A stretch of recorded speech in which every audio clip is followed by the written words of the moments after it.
Chapitre 1. Je suis. La lumière est la conscience. La conscience se manifeste sous des légions de formes ou de niveaux de conscience.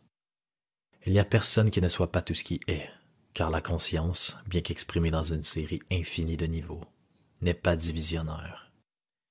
Il n'y a pas de réelle séparation ou lacune dans la conscience. Je suis ne peut pas être divisé. Je me conçois peut-être comme un homme riche, un homme pauvre, un mendiant ou un voleur, mais le centre de mon être reste le même, quel que soit le concept que j'ai de moi-même.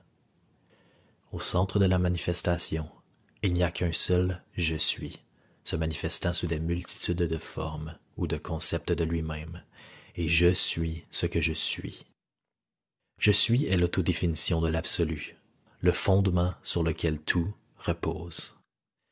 Je suis la première cause substance. Je suis à la définition de soi, de Dieu. Je suis m'a envoyé vers vous. Exode 3, 14. Je suis ce que je suis. Exode 3, 14. Reste tranquille et sache que je suis Dieu. Psaume 46, 10. Je suis est un sentiment de conscience permanente.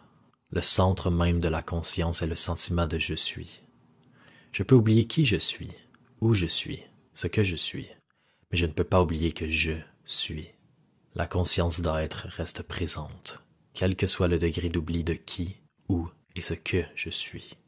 Je suis est ce qui, parmi des formes non définies, est toujours le même. Cette grande découverte de la cause révèle que, bon ou mauvais, l'homme est en réalité l'arbitre de son propre destin, et que c'est son concept de lui-même qui détermine le monde dans lequel il vit, et son concept de lui-même établit ses réactions à la vie.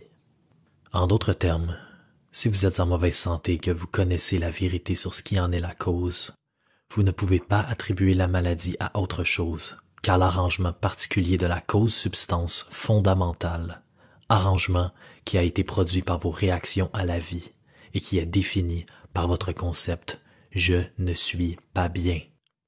C'est pourquoi on vous dit « laissez le faible dire « je suis fort ».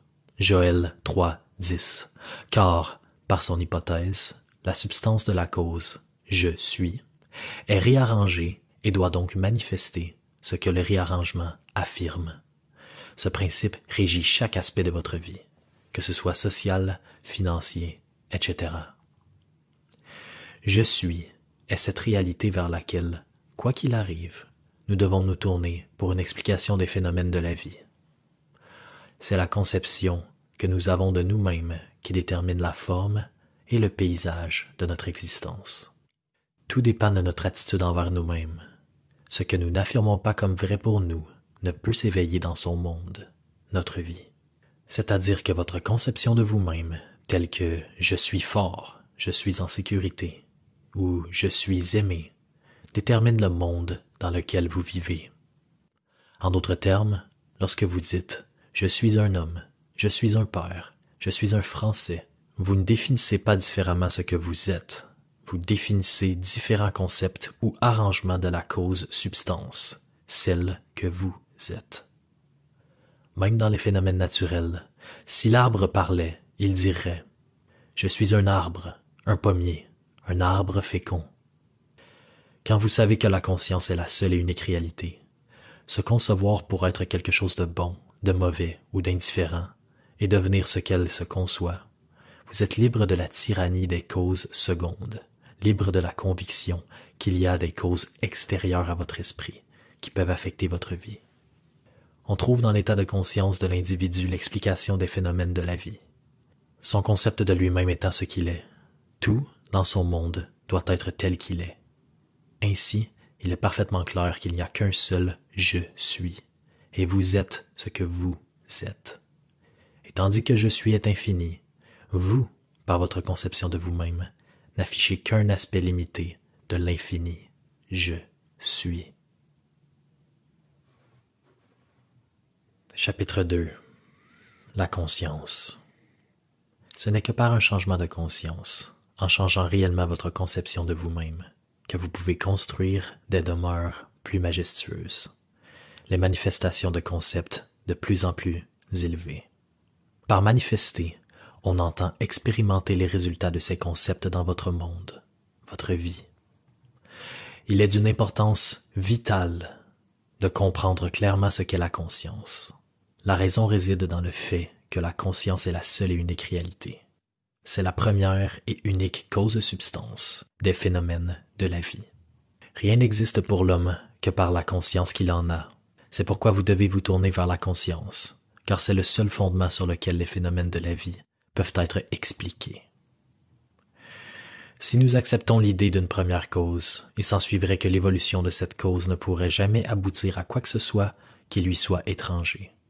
En d'autres termes, si la substance cause première est la lumière, toutes ces évolutions, ces fruits et ces manifestations resteraient lumière. La première cause substance étant la conscience, toutes ces évolutions, fruits et phénomènes doivent rester conscience. Tout ce qui pourrait être observé serait une forme ou une variation supérieure ou inférieure de la même chose. En d'autres termes, si votre conscience est la seule réalité, elle doit également être la seule substance.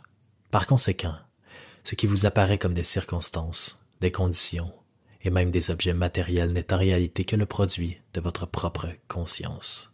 La nature doit donc être rejetée en tant qu'élément ou en tant que complexe d'éléments extérieurs à votre esprit. Vous et votre environnement ne pouvez pas être considérés comme existants séparément. Vous et votre monde ne font qu'un. Par conséquent, vous devez vous tourner de l'apparence objective des choses vers leur centre subjectif, votre conscience, si vous désirez vraiment connaître la cause des phénomènes de la vie et savoir comment utiliser cette connaissance pour réaliser vos rêves les plus chers. Au milieu des contradictions apparentes, des antagonismes et des contrastes de votre vie, un seul principe est à l'œuvre. Seule votre conscience agit. La différence ne consiste pas en une variété de substances, mais en une variété d'arrangements de la même cause substance, votre conscience. Le monde bouge avec une nécessité, sans motivation.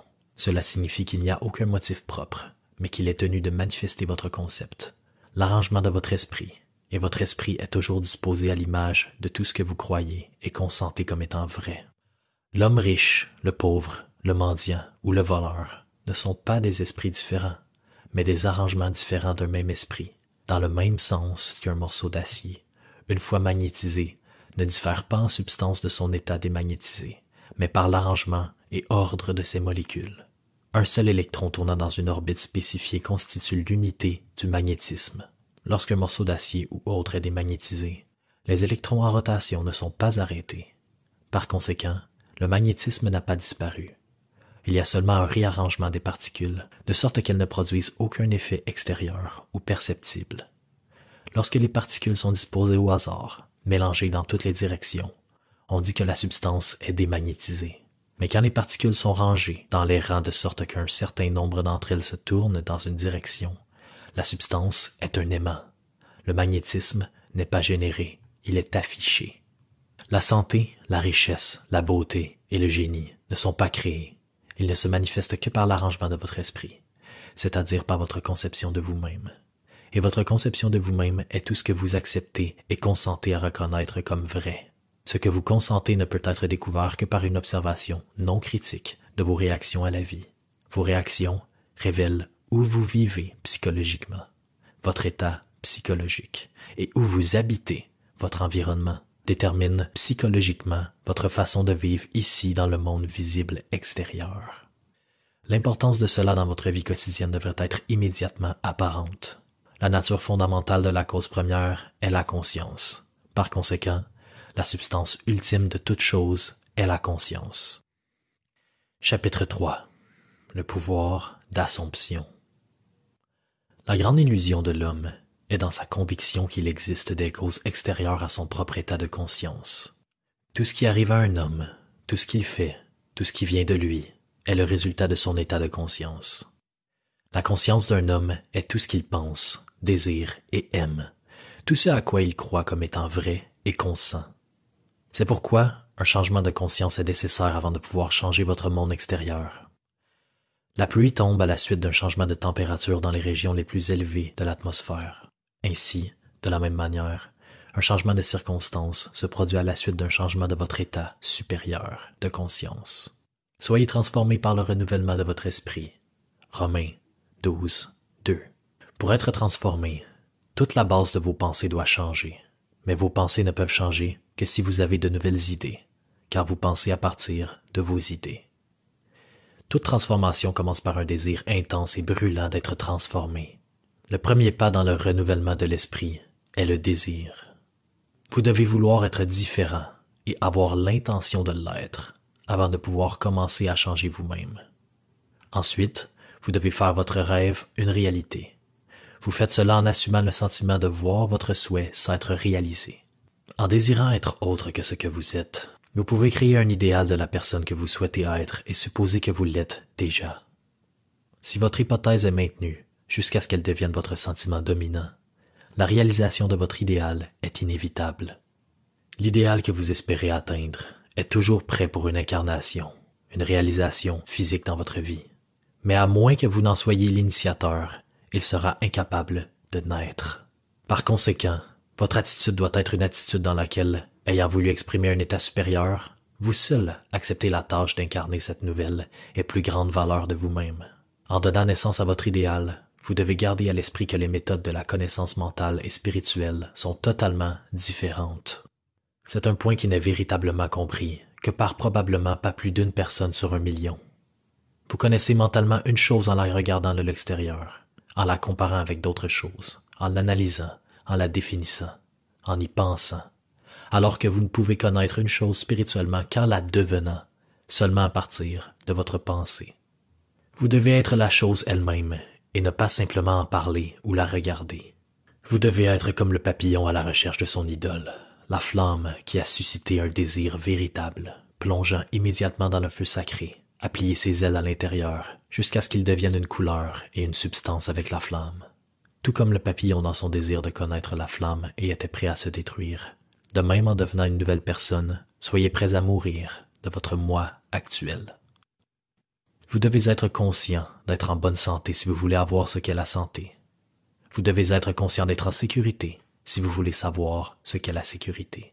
Par conséquent, pour incarner une valeur nouvelle et plus grande que vous-même, vous devez assumer que vous êtes déjà ce que vous voulez être et vivre ensuite avec foi dans cette hypothèse qui ne s'est pas encore incarnée dans le corps de votre vie, en toute confiance. La valeur ou l'état de conscience s'incarnera par votre fidélité absolue à la supposition que vous êtes déjà ce que vous désirez être. C'est ce que signifie intégrité et complétude. Il signifie la soumission de tout le moi au sentiment du désir réalisé avec certitude que ce nouvel état de conscience est le renouvellement de l'esprit qui se transforme. Il n'y a pas d'ordre dans la nature, de volonté propre à l'évolution naturelle pour décider à votre place, correspondant à cette soumission volontaire de soi à l'idéal au-delà de soi. Par conséquent, c'est le comble de la folie d'attendre l'incarnation d'un nouveau concept plus grand du soi par le biais d'un processus évolutif naturel. Ce qui nécessite un état de conscience pour produire son effet ne peut évidemment pas être effectué sans un tel état de conscience. Et dans votre capacité à assumer le sentiment d'une vie plus grande, à assumer un nouveau concept de vous-même, vous possédez ce que le reste de la nature ne possède pas, l'imagination, l'instrument par lequel vous créez votre monde. Votre imagination est l'instrument, le moyen par lequel votre rédemption de l'esclavage, de la maladie et de la pauvreté est effectuée. Si vous refusez d'assumer la responsabilité de l'incarnation d'un concept nouveau et supérieur de vous-même, vous rejetez le moyen, le seul moyen par lequel votre rédemption, c'est-à-dire la réalisation de votre idéal, peut être effectuée. L'imagination est le seul pouvoir rédempteur de l'univers. Cependant, votre nature est telle qu'il vous est facultatif de rester dans votre conception actuelle de vous-même, affamé du désir, de liberté, de bonne santé et de sécurité, ou que vous choisissiez de devenir l'instrument de votre propre rédemption, en vous imaginant tel que vous désirez être, et ainsi satisfaire votre faim et vous racheter. Chapitre 4. Le désir. Les changements qui se produisent dans votre vie à la suite du changement de la conception que vous avez de vous-même apparaissent toujours aux non éclairés comme étant le résultat, non pas le changement de votre conscience, mais du hasard, d'une cause extérieure ou d'une coïncidence. Cependant, le seul destin qui gouverne votre vie est celui qui est déterminé par vos propres concepts, vos propres hypothèses. Car une hypothèse, bien que non vérifiée ou réalisée, si elle persiste, se concrétisera. L'idéal que vous recherchez et que vous espérez atteindre ne se manifestera pas, ne sera réalisé par vous que lorsque vous aurez imaginé que vous êtes déjà cet idéal. Il n'y a pas d'échappatoire, sauf par une transformation psychologique radicale de vous-même, sauf par votre supposition du sentiment de votre souhait réalisé. Par conséquent, faites des résultats ou des réalisations le test crucial de votre capacité à utiliser votre imagination. Tout dépend de votre attitude envers vous-même. Ce que vous ne déclarerez pas comme vrai envers vous-même ne pourra jamais être réalisé, car cette attitude est la condition nécessaire pour atteindre votre objectif. Toute transformation est basée sur la suggestion, et cela ne peut fonctionner que si vous vous ouvrez complètement à une influence. Vous devez vous abandonner à votre idéal, car l'abandon complet de soi est la voie de l'union avec votre idéal. Vous devez assumer le sentiment du désir réalisé, jusqu'à ce que votre hypothèse ait toute la vivacité sensorielle de la réalité. Vous devez imaginer que vous expérimentez déjà ce que vous désirez, c'est-à-dire que vous devez assumer le sentiment de l'accomplissement de votre désir jusqu'à ce que vous soyez possédé par celui-ci, et que ce sentiment entraîne toute autre idée hors de votre conscience. L'homme qui n'est pas préparé à la plongée consciente dans la présomption du souhait réalisé dans la foi que c'est le seul moyen de réaliser son rêve n'est pas encore prêt à vivre consciemment selon la loi de l'Assomption, même s'il ne fait aucun doute qu'il respecte la loi de la prise en charge inconsciemment. Mais pour vous, qui acceptez ce principe et êtes prêt à vivre en supposant consciemment que votre souhait est déjà réalisé, l'aventure de la vie commence. Pour atteindre un niveau d'être plus élevé, vous devez adopter un concept plus élevé de vous-même. Si vous ne croyez pas que vous êtes ce que vous voulez être, la personne que vous voulez être, alors vous restez tel que vous êtes. À travers la fidélisation systématique du sentiment du désir réalisé, le désir devient la promesse de sa propre réalisation. Assumer le sentiment du désir réalisé fait du rêve futur un fait présent. Chapitre 5.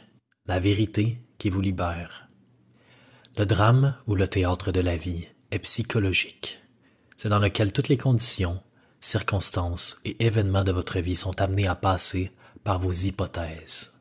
Puisque votre vie est déterminée par vos hypothèses, vous devez reconnaître le fait que vous en êtes soit l'esclave, soit leur maître. Devenir le maître de vos hypothèses est la clé de la liberté et du bonheur insoupçonné. Vous pouvez atteindre cette maîtrise en contrôlant délibérément votre imagination. Vous déterminez votre hypothèse de la manière suivante. Formez une image mentale, une image de l'état désiré, de la personne que vous voulez être. Concentrez votre attention sur le sentiment que vous êtes déjà cette personne. Tout d'abord, visualisez l'image dans votre conscience. Ensuite, sentez-vous dans cet état comme s'il formait votre monde environnant. Par votre imagination, ce qui était une simple image mentale sera transformé en une réalité apparemment concrète. Le grand secret est une imagination maîtrisée et une attention soutenue, centrée de manière constante sur l'objectif à atteindre.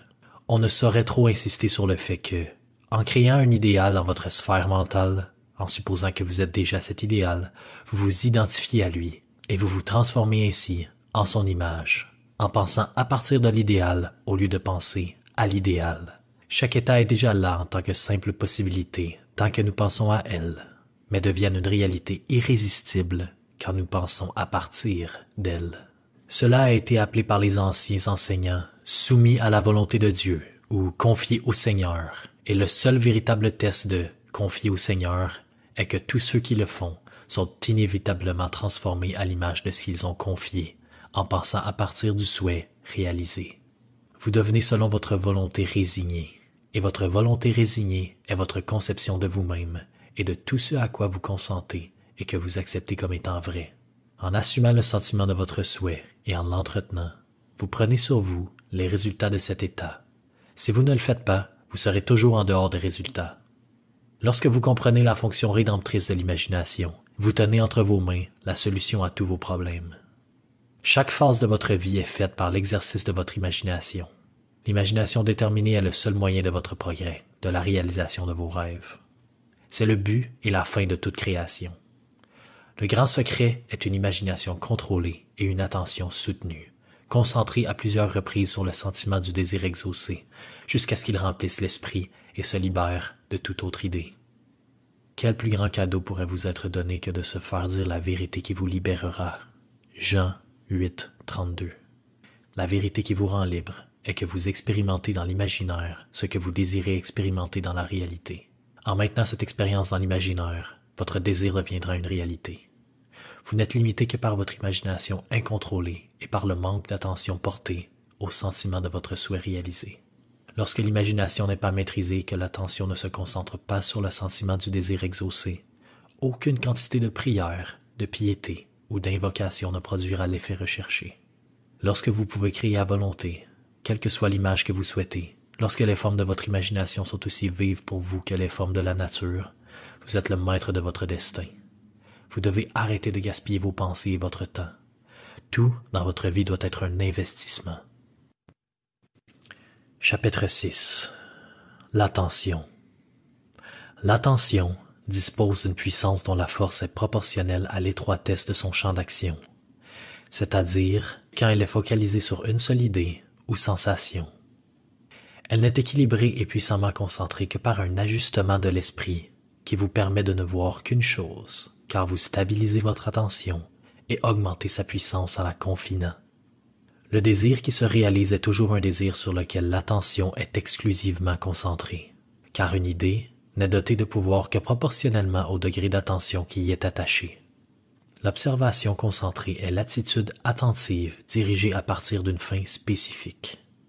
L'attitude attentive implique la sélection, car lorsque vous focalisez sur votre attention, cela signifie que vous avez décidé de la concentrer sur un objet ou un état de façon exclusive plutôt que sur un autre. Par conséquent, lorsque vous savez ce que vous voulez, vous devez délibérément concentrer votre attention sur le sentiment de votre souhait réalisé, jusqu'à ce que ce sentiment remplisse votre esprit et submerge toutes les autres idées de votre conscience.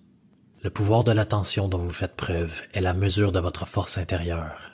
L'observation concentrée que vous portez à quelque chose en neutralise d'autres et les fait disparaître. Le grand secret du succès est de focaliser son attention sur le sentiment du désir réalisé, sans permettre aucune distraction. Tout progrès dépend d'une attention accrue. Les idées qui vous poussent à agir sont celles qui dominent la conscience, celles qui possèdent l'attention. L'idée qui exclut tous les autres du champ de l'attention rejette leur action. Cette seule chose que je fais, en oubliant les autres qui sont derrière, me dirige vers le but. Approx, Philippiens 3, 13, 14. Cela signifie que vous pouvez, en ayant cette seule chose en tête et que vous désirez accomplir, oublier toutes les choses qui ne sont pas en rapport direct avec votre objectif. Vous pouvez alors poursuivre vos efforts dans le but de remplir votre esprit du sentiment du désir exaucé. Pour l'homme non éclairé, cela semblera une fantaisie, mais tout progrès vient de ceux qui n'adoptent pas le point de vue accepté par tous et n'acceptent pas le monde tel qu'il est. Comme cela a été dit jusqu'à présent, si vous pouvez imaginer ce que vous voulez, et si les formes de votre pensée sont aussi vivaces que les formes de la nature, vous êtes, en vertu du pouvoir de votre imagination, le maître de votre destin. Votre imagination, c'est vous-même, et le monde, tel que votre imagination le voit, est le monde réel. Lorsque vous entreprenez de maîtriser les mouvements de votre attention, ce qui doit être fait si vous voulez réussir à modifier le cours des événements observés, c'est alors que vous vous rendez compte du peu de contrôle que vous exercez sur votre imagination, combien elle est dominée par des impressions sensorielles et par une dérive sur les marées des humeurs oiseuses. Pour vous aider à maîtriser le contrôle de votre attention, pratiquez cet exercice. Nuit après nuit, juste avant de vous endormir, efforcez-vous de retenir votre attention sur les activités de la journée dans l'ordre inverse. Concentrez votre attention sur la dernière chose que vous avez faite, à savoir vous coucher, puis déplacez-la en arrière, dans le temps jusqu'à ce que vous atteigniez le premier événement de la journée, en vous levant. Ce n'est pas un exercice facile, mais de la même façon que des exercices physiques spécifiques aident grandement au développement de muscles spécifiques, cela vous aidera grandement à développer le muscle de votre attention. Votre attention doit être développée, contrôlée et concentrée afin de changer avec succès votre conception de vous-même et ainsi changer votre avenir. L'imagination peut tout faire, mais uniquement en fonction de la direction interne de votre attention. Si vous persistez nuit après nuit, vous allez tôt ou tard réveiller en vous un centre de pouvoir et prendre conscience de votre moi supérieur, du vrai vous. L'attention est développée par l'exercice répété ou l'habitude. Par habitude, une action devient plus facile et donne ainsi au fil du temps une installation ou une faculté qui peut ensuite être utilisée à des fins supérieures. Lorsque vous atteignez le contrôle de la direction interne de votre attention, vous ne vous retrouverez plus dans des eaux peu profondes, mais vous vous lancerez au plus profond de la vie. Vous marcherez dans l'hypothèse du souhait réalisé comme sur une fondation plus solide même que la terre. Chapitre 7. L'attitude. Des expériences menées récemment par Merle Lawrence, Princeton, et Adalbert Alms, Dartmouth, dans le laboratoire de psychologie de ce dernier à Hanovre, NH, prouvent que ce que vous voyez quand vous regardez quelque chose ne dépend pas tant de ce qui est sous vos yeux que de l'hypothèse que vous faites lorsque vous le regardez. Puisque ce que nous croyons être le monde physique, réel, n'est en réalité qu'un monde assumé, il n'est pas surprenant que ces expériences prouvent que ce qui semble être une réalité tangible n'est en fait que le résultat d'attentes ou d'hypothèses. Vos hypothèses déterminent non seulement ce que vous voyez, mais également ce que vous faites, car elles régissent tous vos mouvements conscients et subconscients vers leur épanouissement. L'assomption du souhait exaucé est la marée haute qui vous soulève facilement de la barre des sens, où vous êtes resté longtemps échoué. Elle élève l'esprit, et si vous avez toute l'imagination maîtrisée et l'attention absorbée qu'il est possible d'atteindre, vous pouvez être sûr que toutes vos suppositions vont se réaliser. Votre relation particulière avec un autre influence votre hypothèse vis-à-vis de cet autre et vous fait voir en lui ce que vous pensez y voir. Si vous pouvez changer votre opinion sur un lui, alors ce que vous pensez maintenant de lui ne peut être absolument vrai, mais seulement relatif. Ce qui suit est l'histoire d'un cas illustrant le fonctionnement de la loi de prise en charge. Un jour, une créatrice de costumes me parla de ses difficultés à travailler avec un important producteur de théâtre. Elle était convaincue qu'il avait injustement critiqué et rejeté son meilleur travail et qu'il était souvent délibérément impoli et injuste envers elle. En entendant son récit, je lui expliquai que si elle trouvait l'autre impoli et injuste, c'était un signe certain qu'elle-même en manquait et que ce n'était pas le producteur, mais elle-même qui avait besoin d'adopter une nouvelle attitude.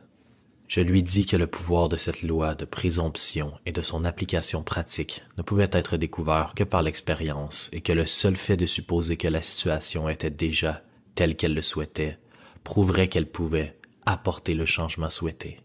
Son employeur ne faisait que témoigner, lui indiquant par son comportement quelle était sa conception d'elle-même. Je laissai entendre qu'il était très probable qu'elle entretenait à son sujet des conversations remplies de critiques et de récriminations. Il ne faisait aucun doute qu'elle discutait mentalement avec le producteur, car d'autres ne font que répéter ce qu'on leur chuchote en secret. Je lui demandai s'il était faux qu'elle lui parlait mentalement et, le cas échéant, à quoi ressemblaient ces conversations. Elle avoua que chaque matin en se rendant au théâtre, elle lui disait ce qu'elle pensait de lui d'une manière qu'elle n'aurait jamais osé faire en s'adressant à lui en personne. L'intensité et la force de ses disputes mentales avec lui ont automatiquement établi son comportement envers elle. Elle commença à se rendre compte que nous entretenions tous des conversations mentales, mais malheureusement, dans la plupart des cas, ces conversations sont argumentatives, qu'il suffit d'observer le passant dans la rue pour prouver cette affirmation, que tant de gens sont absorbés mentalement dans leurs conversations et peu semblent être satisfaits, mais l'intensité même de leurs sentiments doit les amener rapidement à l'incident déplaisant, qu'ils ont eux-mêmes créé mentalement et qu'ils doivent donc maintenant rencontrer, affronter. Lorsqu'elle a réalisé ce qu'elle était en train de faire, elle a accepté de changer d'attitude et de vivre fidèlement cette loi en supposant que son travail était très satisfait et que sa relation avec le producteur était très heureuse. Pour ce faire, elle a convenu qu'avant de se coucher la nuit, pour se rendre au travail et à d'autres moments de la journée, elle imaginerait qu'il la félicitait pour ses beaux projets, qu'elle le remerciait à son tour pour son compliment et sa gentillesse. À sa grande joie, elle découvrit bientôt que sa propre attitude était la cause de tout ce qui lui était arrivé. Le comportement de son employeur s'est miraculeusement inversé. Son attitude faisant écho à ce qu'elle avait toujours fait, ce qu'elle avait supposé, reflétait à présent le changement du concept qu'elle avait de lui. Ce qu'elle fit se réalisa par le pouvoir de son imagination. Son hypothèse persistante a influencé son comportement et déterminé son attitude à son égard. Avec le passeport du désir sur les ailes d'une imagination contrôlée, elle a voyagé dans le futur de sa propre expérience prédéterminée. Ainsi, nous voyons que ce ne sont pas des faits, mais ce que nous créons dans notre imagination qui façonne notre vie, car la plupart des conflits de la journée sont dus au manque d'imagination pour projeter le faisceau de notre propre vision. Ce sont des personnes rigides et à l'esprit littéral qui vivent dans un monde fictif. Alors que cette designer, par son imagination contrôlée, a initié le changement subtil dans l'esprit de son employeur, nous pouvons aussi, en contrôlant notre propre imagination et en maîtrisant nos sentiments avec sagesse, résoudre nos problèmes. Par l'intensité de son imagination et de ses sentiments, la créatrice a jeté une sorte d'enchantement dans l'esprit de son producteur et lui a fait penser que ses éloges généreux étaient de sa propre inspiration. Nos pensées les plus élaborées et les plus originales sont souvent déterminées par un autre. Chapitre 8. Renonciation. Ne résistez pas au mal. Quiconque te frappera sur la joue droite, tends lui aussi la joue gauche. Matthieu 5, 39. Il y a une grande différence entre résister au mal et y renoncer. Lorsque vous résistez au mal, vous lui accordez votre attention. Vous continuez à le rendre réel. Lorsque vous renoncez au mal, vous en retirez votre attention et le portez sur ce que vous voulez. Le moment est venu de contrôler votre imagination et de concentrer votre attention sur les choses telles que vous voudriez qu'elles soient, plutôt que sur les choses telles qu'elles sont, telles qu'elles vous apparaissent. Vous apportez la lumière dans l'ombre lorsque vous maintenez une attitude joyeuse, quelles que soient les circonstances défavorables. Vous vous élevez lorsque vous maintenez une attitude confiante, au lieu de succomber au découragement. Lorsque vous avez découvert que votre propre imagination contrôlée était votre sauveur, votre attitude sera complètement modifiée, sans aucune diminution de vos croyances spirituelles. Votre imagination, dans son état incontrôlé, déploie son énergie en pensées et sentiments inutiles ou destructeurs. Mais vous disciplinez votre imagination en soustrayant votre attention de toute idée insignifiante et destructrice, en vous concentrant sur l'idéal que vous souhaitez atteindre. La vie plus heureuse et plus noble que vous vivrez sera le résultat de l'épuration judicieuse de votre propre imagination. Alors, soyez débarrassés de toutes les pensées et de tous les sentiments désagréables. Chapitre 9. Préparez sa place. Tout vous appartient. N'allez pas quémander pour être ce que vous voulez être. Appropriez-vous-le. Réclamez-le. Assumez-le. Tout dépend de la conception que vous avez de vous-même. Ce que vous ne prétendez pas comme vrai de vous-même, vous ne pourrez le réaliser. Telle est la promesse. Celui à qui il sera donné aura encore en abondance, mais pour quiconque n'a rien, il lui sera enlevé, même le peu qu'il semble avoir. Approx, Matthieu 25-29, Luc 8-18. Persévérez dans votre imagination pour tout ce qui est beau et bénéfique, car le beau et le bien sont essentiels dans votre vie si vous voulez que ça en vaille la peine. Supposez-le. Vous faites cela en imaginant que vous êtes déjà ce que vous voulez être et que vous avez déjà ce que vous voulez avoir. Comme un homme pense en son cœur, il l'est aussi. Proverbe 23-7. Soyez tranquille et sachez que vous êtes ce que vous désirez être et que vous n'aurez jamais à le chercher.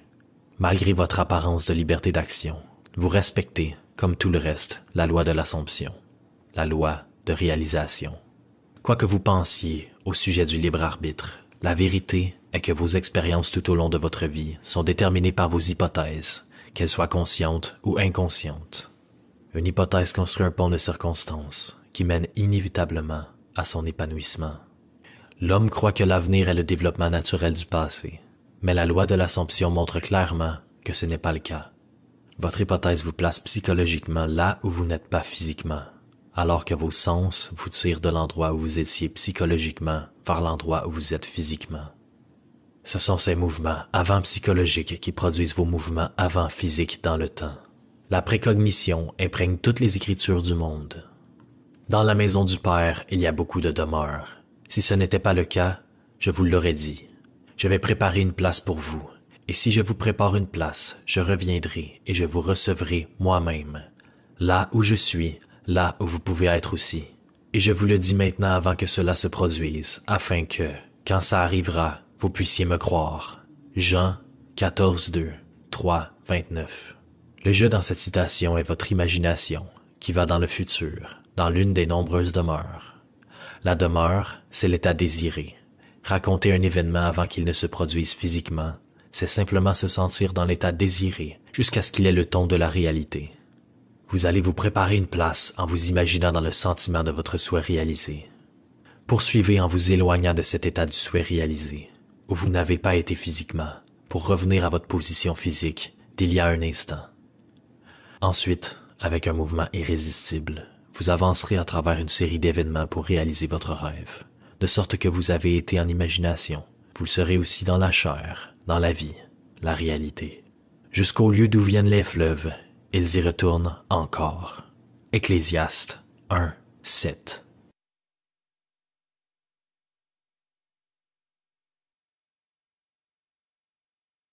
Chapitre 10. La création. Je suis Dieu, déclarant la fin depuis le commencement et depuis les temps anciens, des choses qui ne sont pas encore faites. Ésaïe 46, 9, 10. La création est terminée. La créativité n'est qu'une réceptivité plus profonde, car tout ce qui existe en tout temps, bien qu'expérimenté dans une séquence temporelle, coexiste dans un infini et éternel maintenant. En d'autres termes, tout ce que vous avez été ou serez, en fait, tout ce que l'humanité a été ou sera, existe maintenant. C'est ce que l'on entend par création. Et l'affirmation selon laquelle la création est terminée signifie que rien ne nécessite jamais d'être créé, mais seulement que cela doit être manifesté. Ce qu'on appelle la créativité ne fait que vous faire prendre conscience de ce qui est déjà. Vous prenez simplement conscience de l'augmentation des éléments de ce qui existe déjà. Le fait que vous ne puissiez jamais être quelque chose que vous n'êtes pas déjà et que vous n'éprouviez rien qui n'existait pas déjà explique l'expérience de ressentir un sentiment aigu, d'avoir déjà entendu ce qui est dit ou d'avoir déjà rencontré quelqu'un avant même que cette personne soit rencontrée pour la première fois, ou d'avoir vu auparavant un endroit ou une chose que vous voyez pour la première fois, le fameux déjà vu. Toute la création existe en vous, et c'est votre destin de devenir de plus en plus conscient de ces merveilles infinies, puis de faire l'expérience d'éléments toujours plus grands. Si la création est terminée et que tous les événements se déroulent maintenant, la question qui se pose naturellement à l'esprit est la suivante. Qu'est-ce qui détermine votre trajectoire temporelle? Qu'est-ce qui détermine les événements que vous rencontrez? Et la réponse est la conception que vous avez de vous-même. Les concepts déterminent la route suivie par l'attention. Voici un bon test pour prouver ce fait. Assumez le sentiment de votre souhait réalisé et observez l'itinéraire que votre attention suit. Vous remarquerez que tant que vous restez fidèle à votre hypothèse, votre attention sera aussi longtemps confrontée à des images clairement liées à cette hypothèse. Par exemple, si vous supposez que vous avez une grande entreprise, vous remarquerez que, dans votre imagination, votre attention va se concentrer sur un événement à la fois. Des amis vous félicitent, vous disent à quel point vous êtes chanceux. D'autres sont envieux et critiquent. À partir de là, votre attention se portera sur de grands bureaux, des soldes bancaires plus importants et de nombreux autres événements similaires. La persistance dans cette hypothèse aura comme conséquence pour vous de faire réellement l'expérience de ce que vous avez supposé. La même chose est vraie en ce qui concerne n'importe quel concept. Si votre concept de vous-même était que vous soyez en échec, vous rencontreriez dans votre imagination toute une série d'incidents conformes à ce concept.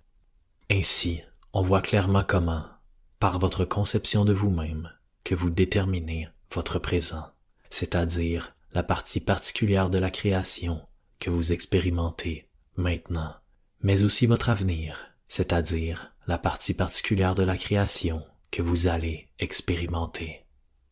Chapitre 11. Ingérence. Vous êtes libre de choisir le concept que vous accepterez de vous-même. Par conséquent, vous possédez un pouvoir d'intervention. le pouvoir qui vous permet de modifier le cours de votre avenir. Le processus consistant à passer de votre concept actuel à un concept plus élevé de vous-même est le moyen de tout progrès réel. Le concept supérieur attend que vous l'incarniez dans le monde de l'expérience. À celui qui est capable de faire beaucoup plus que ce que nous demandons ou pensons, selon le pouvoir qui agit en nous, que la gloire soit sur lui. Éphésiens 3, 20. Lui, qui est capable de faire plus que ce que vous pouvez demander ou penser, est votre imagination, et le pouvoir qui agit en nous est votre attention. Comprendre l'imagination pour être lui, capable de faire tout ce que vous demandez, et comme le pouvoir par lequel vous créez votre monde, vous pouvez maintenant construire votre monde idéal. Imaginez-vous être l'idéal dont vous rêvez et que vous désirez. Restez attentif à cet état imaginé, et plus vite vous sentirez que vous êtes déjà cet idéal, plus tôt il se manifestera comme une réalité dans votre monde. Il était dans le monde, et le monde a été créé par lui, et le monde ne le connaissait pas. Jean 1, 10. Le « il » dans la première de ces citations est votre imagination. Comme expliqué précédemment, il n'y a qu'une seule substance. Cette substance est la conscience. C'est votre imagination qui transforme cette substance en concept, lesquels concepts se manifestent alors en tant que conditions, circonstances et objets physiques. C'est ainsi que l'imagination a créé votre monde. Cette vérité suprême, à quelques exceptions près, l'homme n'en a pas conscience. Le mystère est votre imagination, par laquelle votre monde est modelé. L'espoir de la gloire est la conscience de votre capacité à monter continuellement à des niveaux plus élevés. Chapitre 12. Le contrôle subjectif. Votre imagination est capable de faire tout ce que vous demandez proportionnellement au degré de votre attention. Tout progrès, tout accomplissement du désir dépend du contrôle et de la concentration de votre attention. L'attention est attirée du dehors lorsque vous êtes consciemment occupé par les impressions extérieures du présent immédiat. Les lignes mêmes de cette page attirent votre attention de l'extérieur. Votre attention est dirigée à partir de l'intérieur lorsque vous choisissez délibérément ce qui vous préoccupera mentalement. Il est évident que, dans le monde objectif, votre attention est non seulement attirée par les impressions externes, mais qu'elle est constamment dirigée vers elles.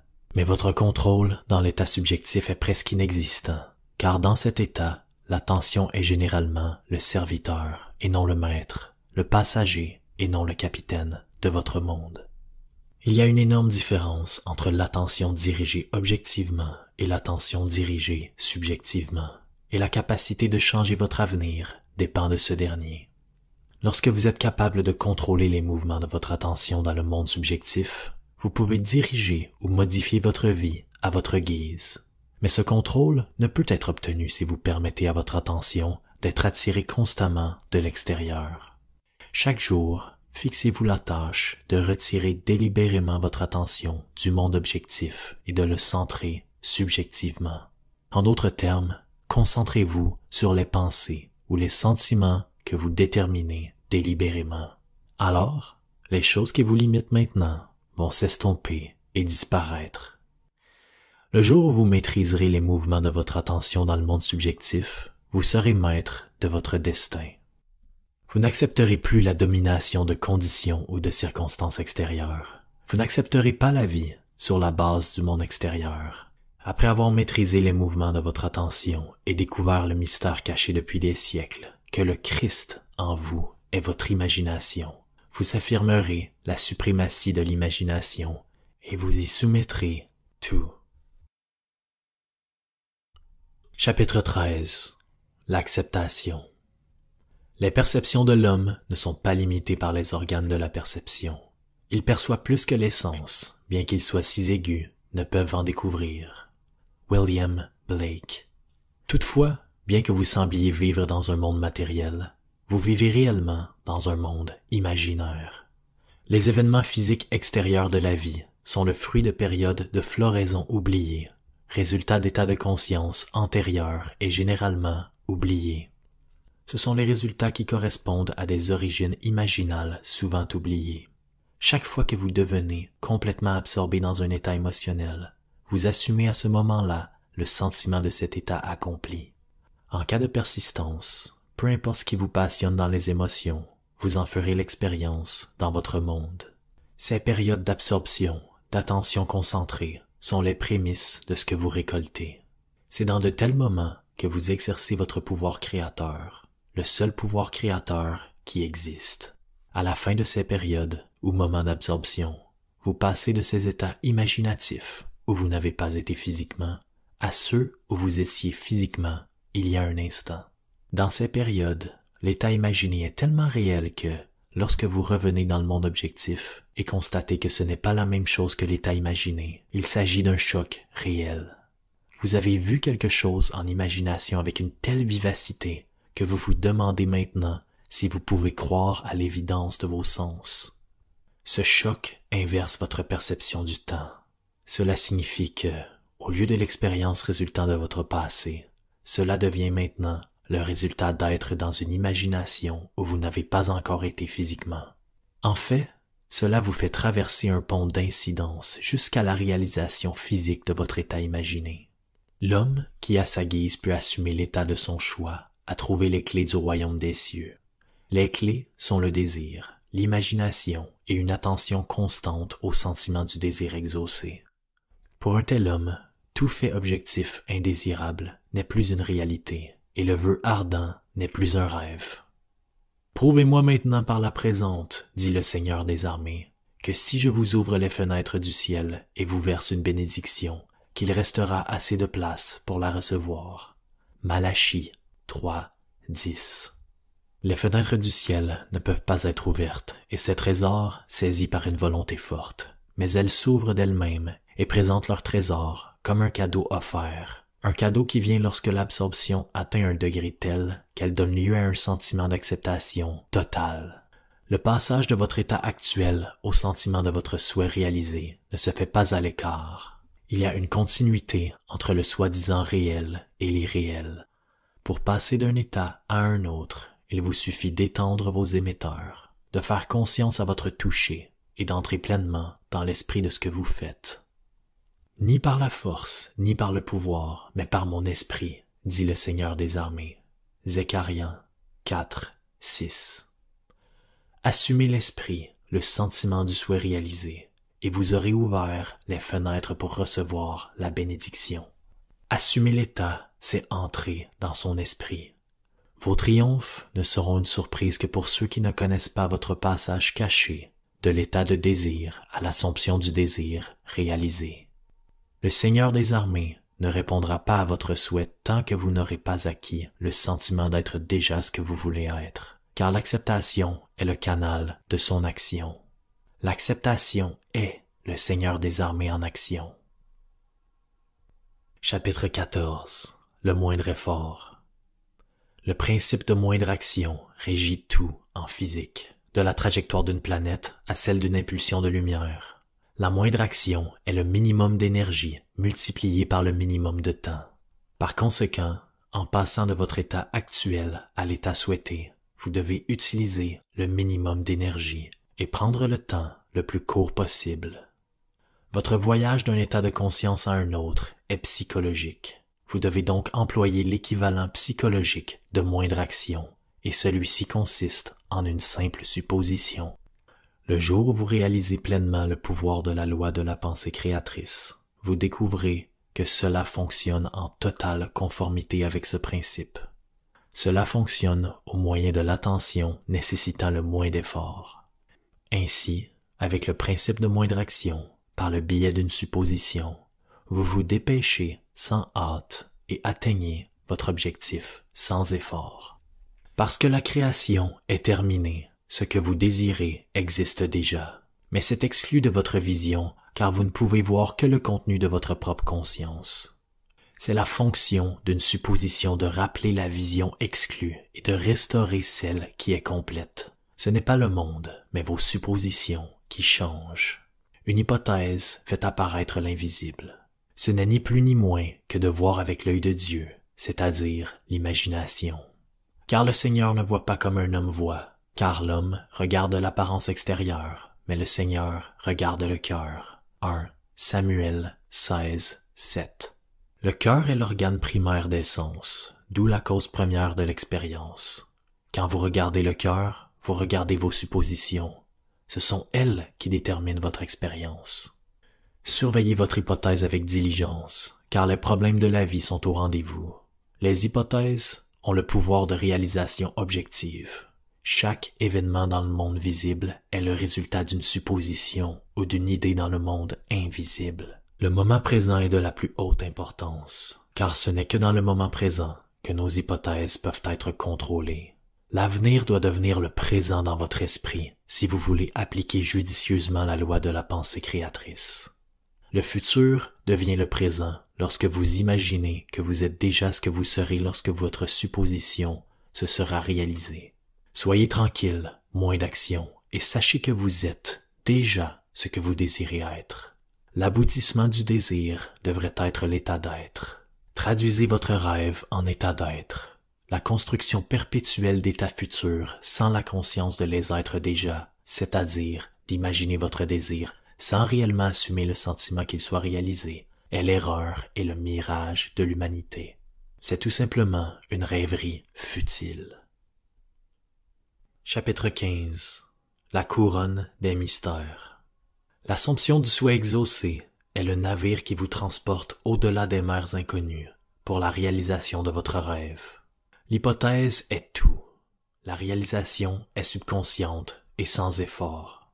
Supposons une vertu si nous ne l'avons pas. William Shakespeare, Hamlet. Agissez en supposant que vous possédez déjà ce que vous cherchez.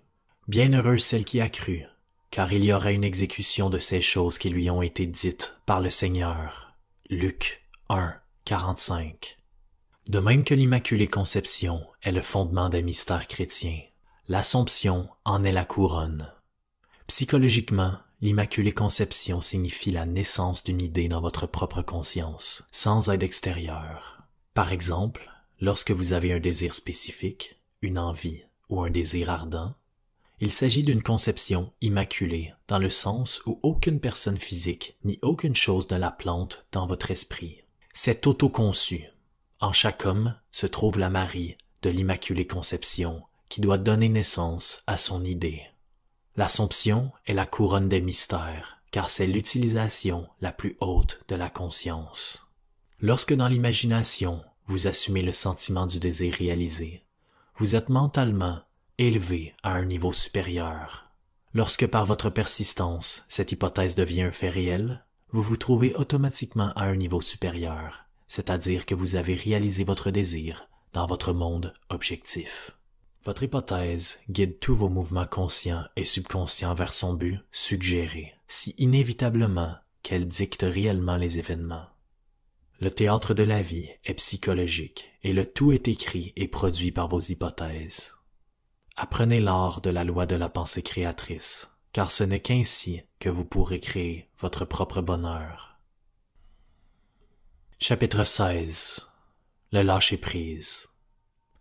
Le lâcher-prise est essentiel, et par là on entend l'aveu de l'impuissance personnelle. Je ne peux rien faire moi-même. Jean 5, 30. Puisque la création est terminée, il est impossible de forcer quoi que ce soit à être. L'exemple des aimants donné précédemment en est une bonne illustration. Vous ne pouvez pas créer du magnétisme. Il ne peut être que constaté. Vous ne pouvez pas créer la loi du magnétisme. Si vous voulez construire un aimant, vous ne pouvez le faire qu'en vous conformant aux lois du magnétisme. En d'autres termes, vous vous abandonnez ou cédez à ces lois. De la même manière, lorsque vous utilisez la faculté de présomption, vous vous conformez à une loi aussi réelle que la loi régissant le magnétisme. Vous ne pouvez ni créer ni modifier la loi de la pensée créatrice. C'est à cet égard que vous êtes impuissant. Vous ne pouvez qu'y céder ou vous y conformer. Et puisque toutes vos expériences sont le résultat de vos suppositions, consciemment ou inconsciemment, la valeur d'utiliser consciemment le pouvoir de supposer doit sûrement être évidente. Identifiez-vous volontairement avec ce que vous désirez le plus, sachant que cela trouvera son expression en vous. Cédez au sentiment du vœu exaucé et soyez consumé en sa victime. Puis, élevez-vous en prophète de la loi de la pensée créatrice. Chapitre 17. Tout est possible. Il est très important que la véracité des principes exposés dans ce livre ait été prouvée maintes et maintes fois par les expériences personnelles de l'auteur. Au cours des 20 dernières années, il a appliqué ces principes et les a prouvés avec succès dans d'innombrables cas. Il attribue cette réussite à l'hypothèse inébranlable que ses souhaits étaient déjà pleinement réalisés. Il était convaincu que, par ces hypothèses fixes, ses désirs étaient prédestinés à être satisfaits. Maintes et maintes fois, il a assumé le sentiment de son souhait réalisé et l'a poursuivi jusqu'à ce que ce qu'il désirait soit complètement réalisé. Vivez votre vie dans un esprit sublime de confiance et de détermination. Négligez les apparences, les conditions, en fait toutes les preuves de vos sens qui nient l'accomplissement de votre désir. Reposez-vous en supposant que vous êtes déjà ce que vous voulez être, car dans cette hypothèse déterminée, vous et votre être infini êtes fusionnés dans l'unité créatrice. Et avec votre être infini, Dieu, tout est possible. Grâce à la maîtrise de vos hypothèses, vous êtes vraiment capable de maîtriser la vie. C'est ainsi que l'on monte sur l'échelle de la vie. Ainsi se réalise l'idéal. L'indice du but réel de la vie est de s'abandonner à son idéal avec une telle conscience de sa réalité que vous commencez à vivre la vie de votre idéal et non plus votre propre vie telle qu'elle était avant cet abandon. Il appelle des choses qui ne sont pas vues comme si elles étaient et l'invisible devient visible. Approx Romains 4, 17. Chaque hypothèse a son monde correspondant. Si vous êtes vraiment observateur, vous remarquerez le pouvoir qu'ont vos hypothèses de changer les circonstances qui semblent totalement immuables. Par vos suppositions conscientes, vous déterminez la nature du monde dans lequel vous vivez. Ignorez votre état actuel et assumez le souhait réalisé. Réclamez, il y aura réponse. La loi de la création de la réalité est le moyen par lequel l'accomplissement de vos désirs peut être réalisé. Chaque moment de votre vie, consciemment ou inconsciemment, vous assumez un sentiment. Vous ne pouvez pas plus éviter d'assumer un sentiment que vous ne pouvez éviter de manger et de boire. Tout ce que vous pouvez faire est de contrôler la nature de vos hypothèses. On voit donc clairement que le contrôle de votre hypothèse est la clé que vous détenez maintenant pour mener une vie toujours plus riche, plus heureuse et plus noble. Chapitre 18. Vous êtes le Créateur. Soyez les créateurs de la parole et ne soyez pas que des auditeurs, vous trompant vous-même. Car si quelqu'un entend la parole et ne la pratique pas, il est semblable à un homme qui voit son vrai visage dans un verre d'eau et s'en va, en oubliant aussitôt quel homme il était. Mais quiconque contemple la loi parfaite de la liberté et y persiste, n'étant pas un auditeur oublieux, mais un exécutant de l'œuvre, cet homme sera béni par son acte. Jean 1, 22, 25. La parole dans cette citation signifie idée, concept ou désir. Vous vous trompez en ne faisant qu'entendre lorsque vous vous attendez à ce que votre désir soit exaucé par un simple vœu pieux. Votre désir est ce que vous voulez être, et vous regardez vous-même dans un verre d'eau, c'est vous voir en imagination en tant que personne. Oubliez quel genre d'homme vous êtes, ce n'est pas persister dans votre hypothèse. La loi parfaite de la liberté est la loi qui rend possible la libération de la limitation, c'est-à-dire le droit de la prise en charge, la loi de l'imagination créatrice. Continuer dans la loi parfaite de la liberté, c'est persister dans l'hypothèse que votre désir est déjà réalisé. Vous n'êtes pas un auditeur oublieux lorsque vous gardez le sentiment de votre souhait exaucé, constamment vivant dans votre conscience. Cela fait de vous un exécutant de votre œuvre, et vous êtes béni dans votre action par la réalisation inévitable de votre désir. Vous devez être des praticiens de la loi de présomption, car sans application, sa compréhension la plus profonde ne produira aucun résultat souhaité. Une répétition fréquente et la répétition d'importantes vérités fondamentales parcourent ces pages. En ce qui concerne la loi de prise en charge, la loi qui libère l'homme, c'est une bonne chose. Cela devrait être précisé encore et encore, même au risque de se répéter. Le chercheur de vérité accueillera favorablement cette aide en concentrant son attention sur la loi qui le libère. La parabole de la condamnation par le maître du serviteur qui a négligé d'utiliser le talent qui lui a été donné, Matthieu 25, 14, 30, est claire et sans équivoque. Après avoir découvert en vous la clé de la maison du trésor, vous devriez être comme un bon serviteur qui, par un usage judicieux, a multiplié les talents qui lui ont été confiés.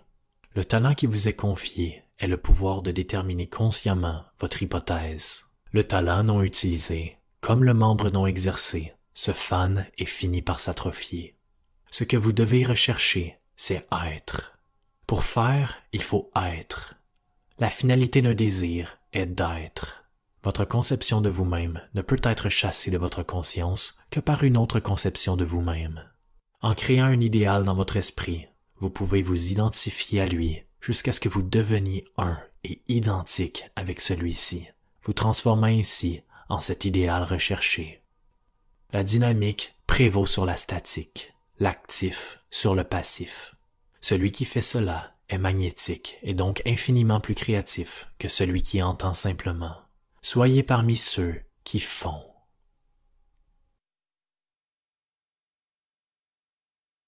Chapitre 19. L'essentiel. Les points essentiels pour une utilisation réussie du droit de prise en charge sont les suivants. D'abord et avant tout, le désir intense et brûlant. De tout votre cœur, vous devez vouloir être différent de ce que vous êtes. Un désir intense et brûlant, combiné à une intention de faire le bien, est le ressort essentiel de l'action. Le début de toutes les entreprises réussies. Dans chaque grande passion qui atteint son objectif, le désir est concentré et intentionnel. Vous devez d'abord désirer et ensuite avoir l'intention de réussir. Comme le cerf allait après les ruisseaux, ainsi mon âme après toi, ô Dieu. Psaume 42, 1. Heureux ceux qui ont faim et soif de la justice, car ils seront rassasiés. Matthieu 5, 6. Ici, l'âme est interprétée comme la somme totale de tout ce que vous croyez, pensez, ressentez et acceptez comme vrai. En d'autres termes, votre niveau actuel de conscience, Dieu, je suis, le pouvoir de la conscience, source et réalisation de tous les désirs. Compris psychologiquement, je suis une série infinie de niveaux de conscience et je suis ce que je suis selon là où je me situe dans la série. Cette citation décrit comment votre niveau actuel de conscience aspire à se transcender. La justice est la conscience d'être déjà ce que vous voulez être. Deuxièmement, cultivez l'immobilité physique, une incapacité physique semblable à celle décrite par Keats dans son Ode au rossignol. Un engourdissement somnolent me fait mal au sens, comme si je l'avais bu de ciguë.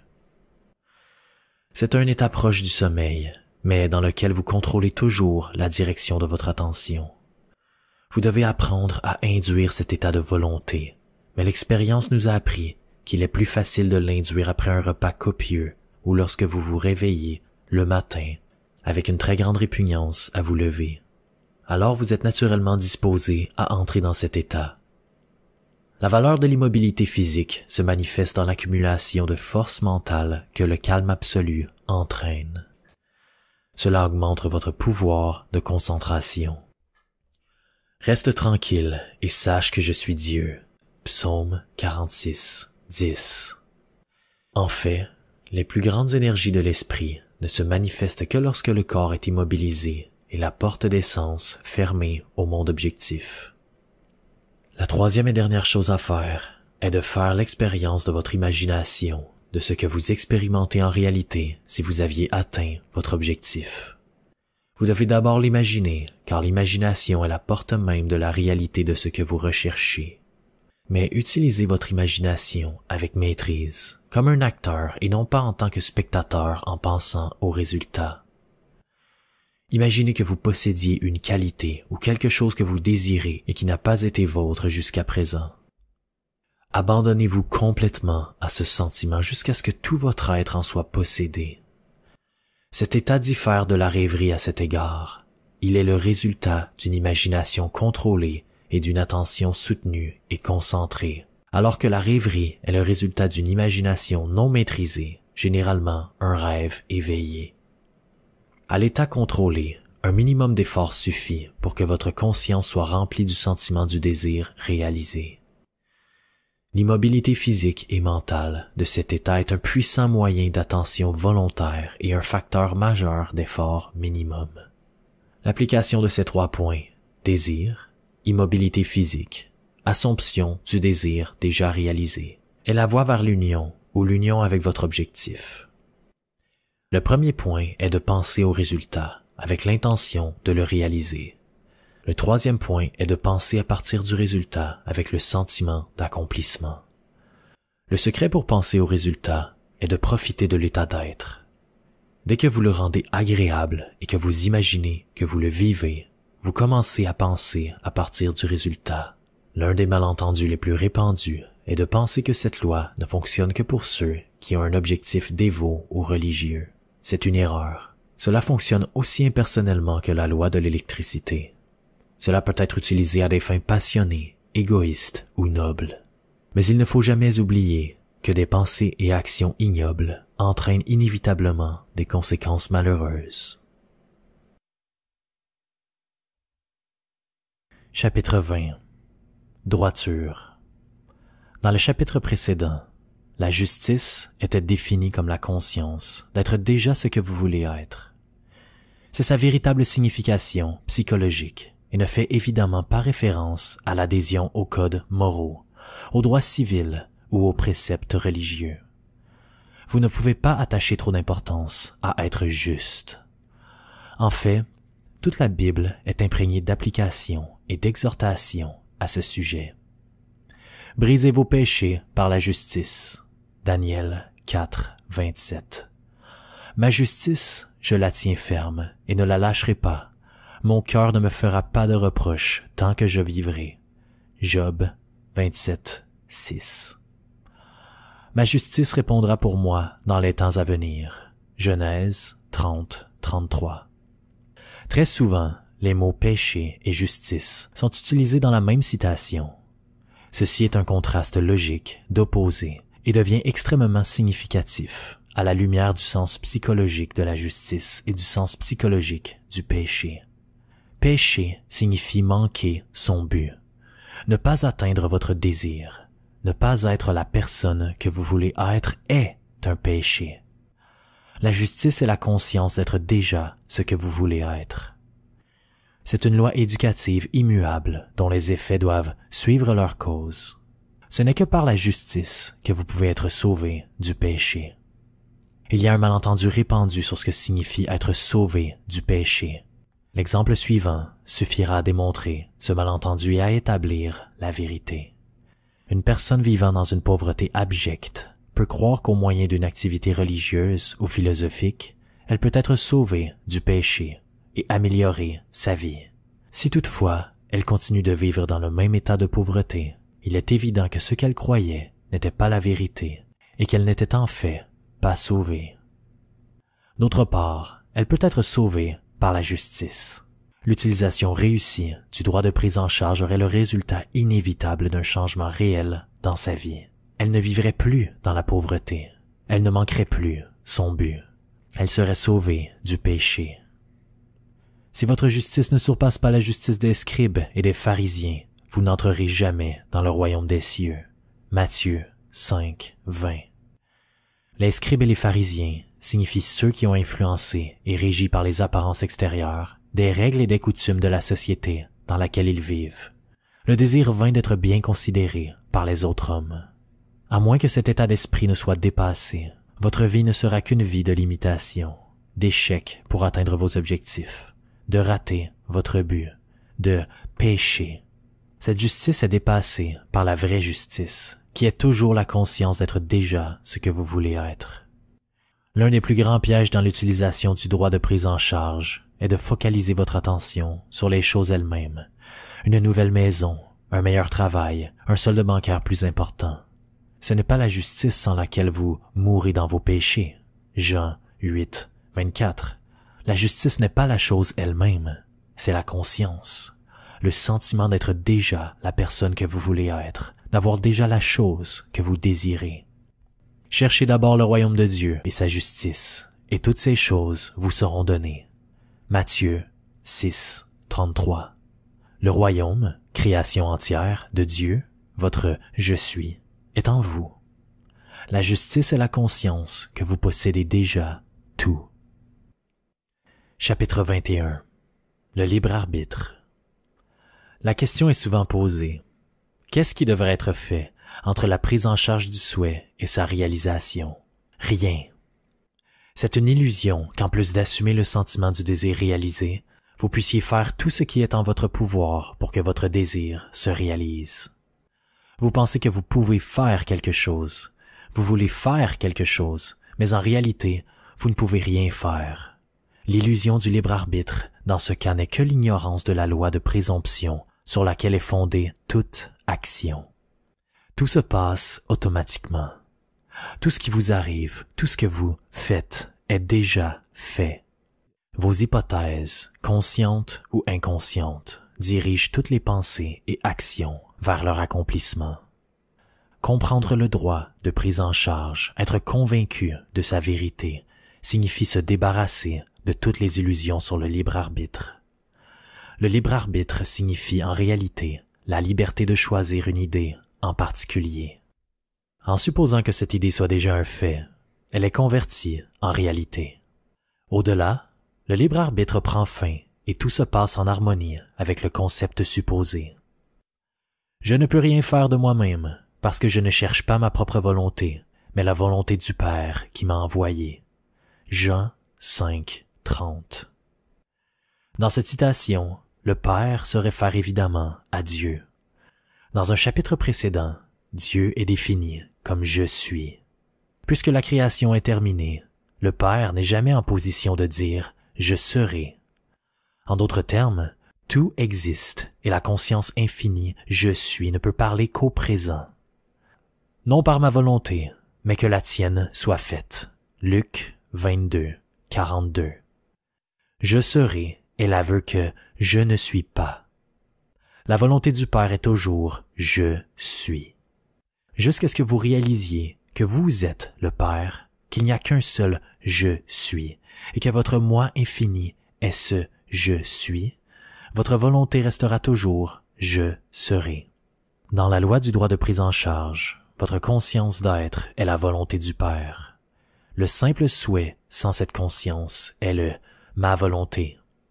Cette grande citation, si mal comprise, est un énoncé parfait de la loi de l'hypothèse. Il est impossible de faire quoi que ce soit. Vous devez être pour être en mesure de faire. Si vous aviez un autre concept de vous-même, tout serait différent. Vous êtes ce que vous êtes, donc tout est comme il doit être en fonction de cela. Les événements que vous observez sont déterminés par le concept que vous avez de vous-même. Si vous modifiez votre conception de vous-même, les événements qui vous attendent dans le temps sont modifiés, mais ainsi modifiés, ils forment à nouveau une séquence déterministe à partir du moment où ce concept a changé. Vous êtes un être doté de pouvoirs d'intervention qui vous permettent, par un changement de conscience, de modifier le cours des événements observés, en fait, de modifier votre avenir. Niez l'évidence des sens et assumez le sentiment du désir réalisé.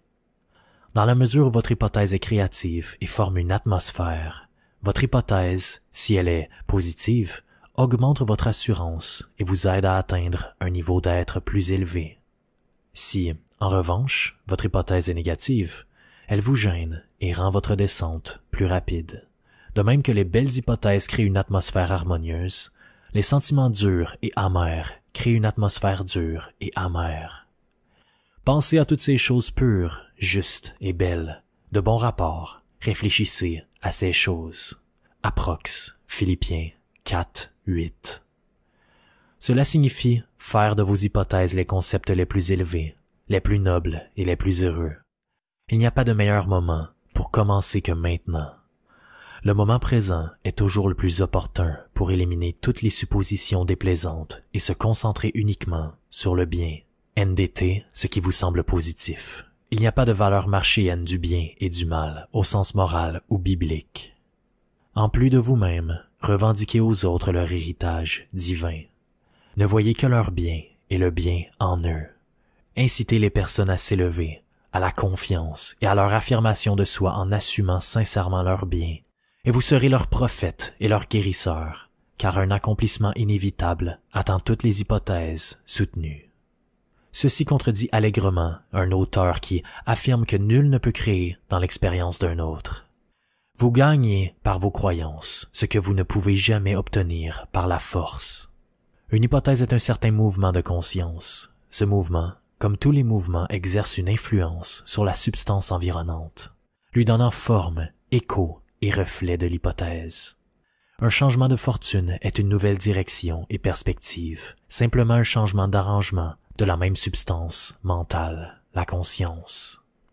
Si vous voulez changer votre vie, vous devez commencer à la source même avec votre propre concept de base du soi. Un changement externe, comme faire partie d'organisations, de partis politiques, d'organisations religieuses, ne suffit pas. La cause va plus loin. Le changement essentiel doit avoir lieu en vous-même, dans votre propre concept de soi.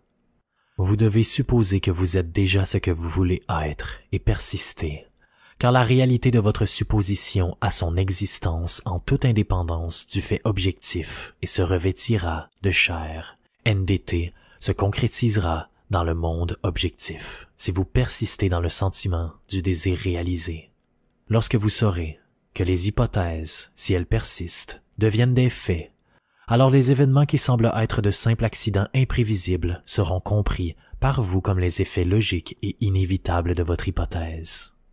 La chose importante à garder à l'esprit est que vous avez le libre arbitre infini dans le choix de vos hypothèses, mais pas le pouvoir de déterminer les conditions et les événements. Vous ne pouvez rien créer, mais votre hypothèse détermine la partie de la création que vous allez expérimenter. Rappelez-vous, un certain Mike Dooley en a fait sa phrase célèbre. Les pensées deviennent des choses. Chapitre 22. Persistance. Et je vous dis, demandez et il vous sera donné. Cherchez et vous trouverez. Frappez et il vous sera ouvert. Luc 11, 5, 9. Demander, chercher et frapper signifie assumer la conscience d'avoir déjà ce que vous désirez. Ainsi, les Écritures vous disent que vous devez persister dans l'éveil de la conscience, que votre souhait est déjà exaucé. La promesse est claire, que si vous êtes prudent, NDT, insistant, en supposant que vous avez déjà ce que vos sens nient, cela vous sera donné, votre désir sera réalisé. La Bible enseigne la nécessité de la persistance en utilisant de nombreuses histoires. Quand Jacob chercha une bénédiction de la part de l'ange avec lequel il luttait, il dit « Je ne te laisserai pas partir si tu ne me bénis pas. » Genèse 32, 26. La même idée est exprimée dans un autre passage. Et il leur dit cette parabole que les hommes devaient toujours prier et ne pas s'évanouir. NDT, ne pas renoncer trop facilement, en disant « Il y avait dans une ville un juge qui ne craignait pas Dieu, qui n'avait aucune considération pour les hommes ni pour une veuve dans cette ville. Et elle vint à lui en lui demandant « Venge-moi de mon adversaire. » Il refusa dans un premier temps, mais ensuite il se dit en lui-même « Bien que je ne crains pas Dieu ni aucun homme, cette veuve me dérange, je la vengerai, de peur qu'elle ne me fatigue par son arrivée continuelle. » Luc 18, 1, 5. La vérité fondamentale qui sous-tend chacune de ces histoires est que le désir découle de la conscience de l'accomplissement ultime et que la persistance à maintenir la conscience du désir déjà réalisé aboutit à sa réalisation. Il ne suffit pas de se sentir dans l'état de la prière exaucée, vous devez persister dans cet état. Telle est la raison de l'injonction. L'homme doit toujours prier et ne pas s'évanouir. Luc 18, 1. Ici, prier signifie rendre grâce d'avoir déjà ce que vous désirez. Seule la persistance dans la supposition du souhait réalisé peut provoquer ces changements subtils dans votre esprit qui entraînent le changement souhaité dans votre vie. Peu importe qu'il s'agisse d'anges ou de juges réticents, tous doivent répondre en harmonie avec votre hypothèse persistante. Lorsqu'il apparaît que des personnes dans votre vie n'agissent pas envers vous comme vous le souhaitez, ce n'est pas en raison de leur réticence, mais d'un manque de persistance dans votre conception de votre vie telle que vous la souhaitez. Votre hypothèse, pour être efficace, ne peut pas être un simple acte isolé. Ce doit être une attitude maintenue du souhait réalisé. Et c'est cette attitude maintenue qui vous y amène, de sorte que vous pensez à partir de votre souhait réalisé, au lieu de penser à votre souhait. Cela est facilité en assumant le sentiment du désir réalisé fréquemment. C'est la fréquence et non la durée qui le rend naturel. Ce vers quoi vous revenez constamment constitue votre vrai moi.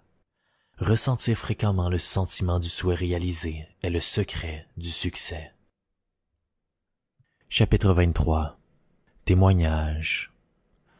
À ce stade, il sera extrêmement utile de citer un certain nombre d'exemples précis de l'application réussie de cette loi. Les histoires décrivant de cas réels sont données. Dans chacun de ces cas, le problème est clairement défini, et la manière dont l'imagination a été utilisée pour atteindre l'état de conscience requis est décrite en détail. Dans chacun de ces cas, l'auteur de ce livre était soit personnellement concerné, soit informé des faits par la personne concernée. Numéro 1. Quitter l'armée. C'est une histoire dont je connais personnellement tous les détails. Au printemps 1943, un soldat récemment recruté se trouvait dans un grand camp militaire en Louisiane. Il était extrêmement désireux de quitter l'armée, mais de manière tout à fait honorable. La seule façon de le faire était de demander une libération. La demande devait ensuite être approuvée par son commandant pour entrer en vigueur. Conformément au règlement de l'armée, la décision du commandant était définitive et sans appel.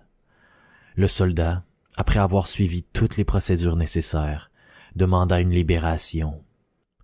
Dans les 4 heures qui suivirent, cette procédure lui fut renvoyée, marquée comme désapprouvée. Convaincu qu'il ne pouvait faire appel de cette décision à aucune autorité supérieure, militaire ou civile, il se tourna vers l'intérieur, déterminé à s'en remettre à la loi de la présomption. Le soldat comprit que sa conscience était la seule réalité, que son état de conscience particulier déterminait les événements qu'il rencontrerait. Cette nuit-là, dans l'intervalle qui s'écoula entre le coucher et l'endormissement, il se concentra sur l'utilisation consciente de la loi des hypothèses. En imagination, il se sentit dans son propre appartement à New York. Il le visualisa, c'est-à-dire que, dans son esprit, il vit effectivement son propre appartement, imaginant mentalement chacune des pièces familières, avec tout le mobilier de manière vivante. Avec cette image clairement visualisée et allongée sur le dos, il se relaxa complètement physiquement. De cette manière, il induisit un état proche du sommeil en gardant le contrôle de la direction de son attention. Lorsque son corps fut complètement immobilisé, il supposa qu'il était dans sa propre chambre, allongé dans son lit, un sentiment très différent de celui d'être allongé sur un lit de camp militaire. En imagination, il se leva, se promena de pièce en pièce, touchant divers meubles.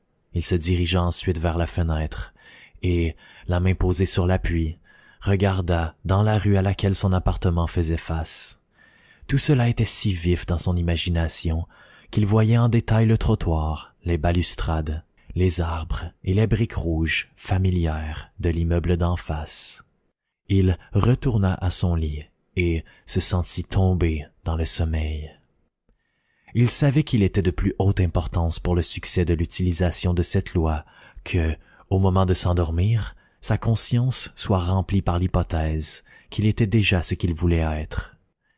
Tout ce qu'il fit dans l'imaginaire était basé sur la supposition qu'il n'était plus dans l'armée. Nuit après nuit, le soldat mit en scène ce scénario nuit après nuit, dans son imagination, il se sentit honorablement dispensé de sa charge. De retour chez lui, voyant tout ce qui lui était familier et s'endormant dans son propre lit. Cela dura 8 nuits.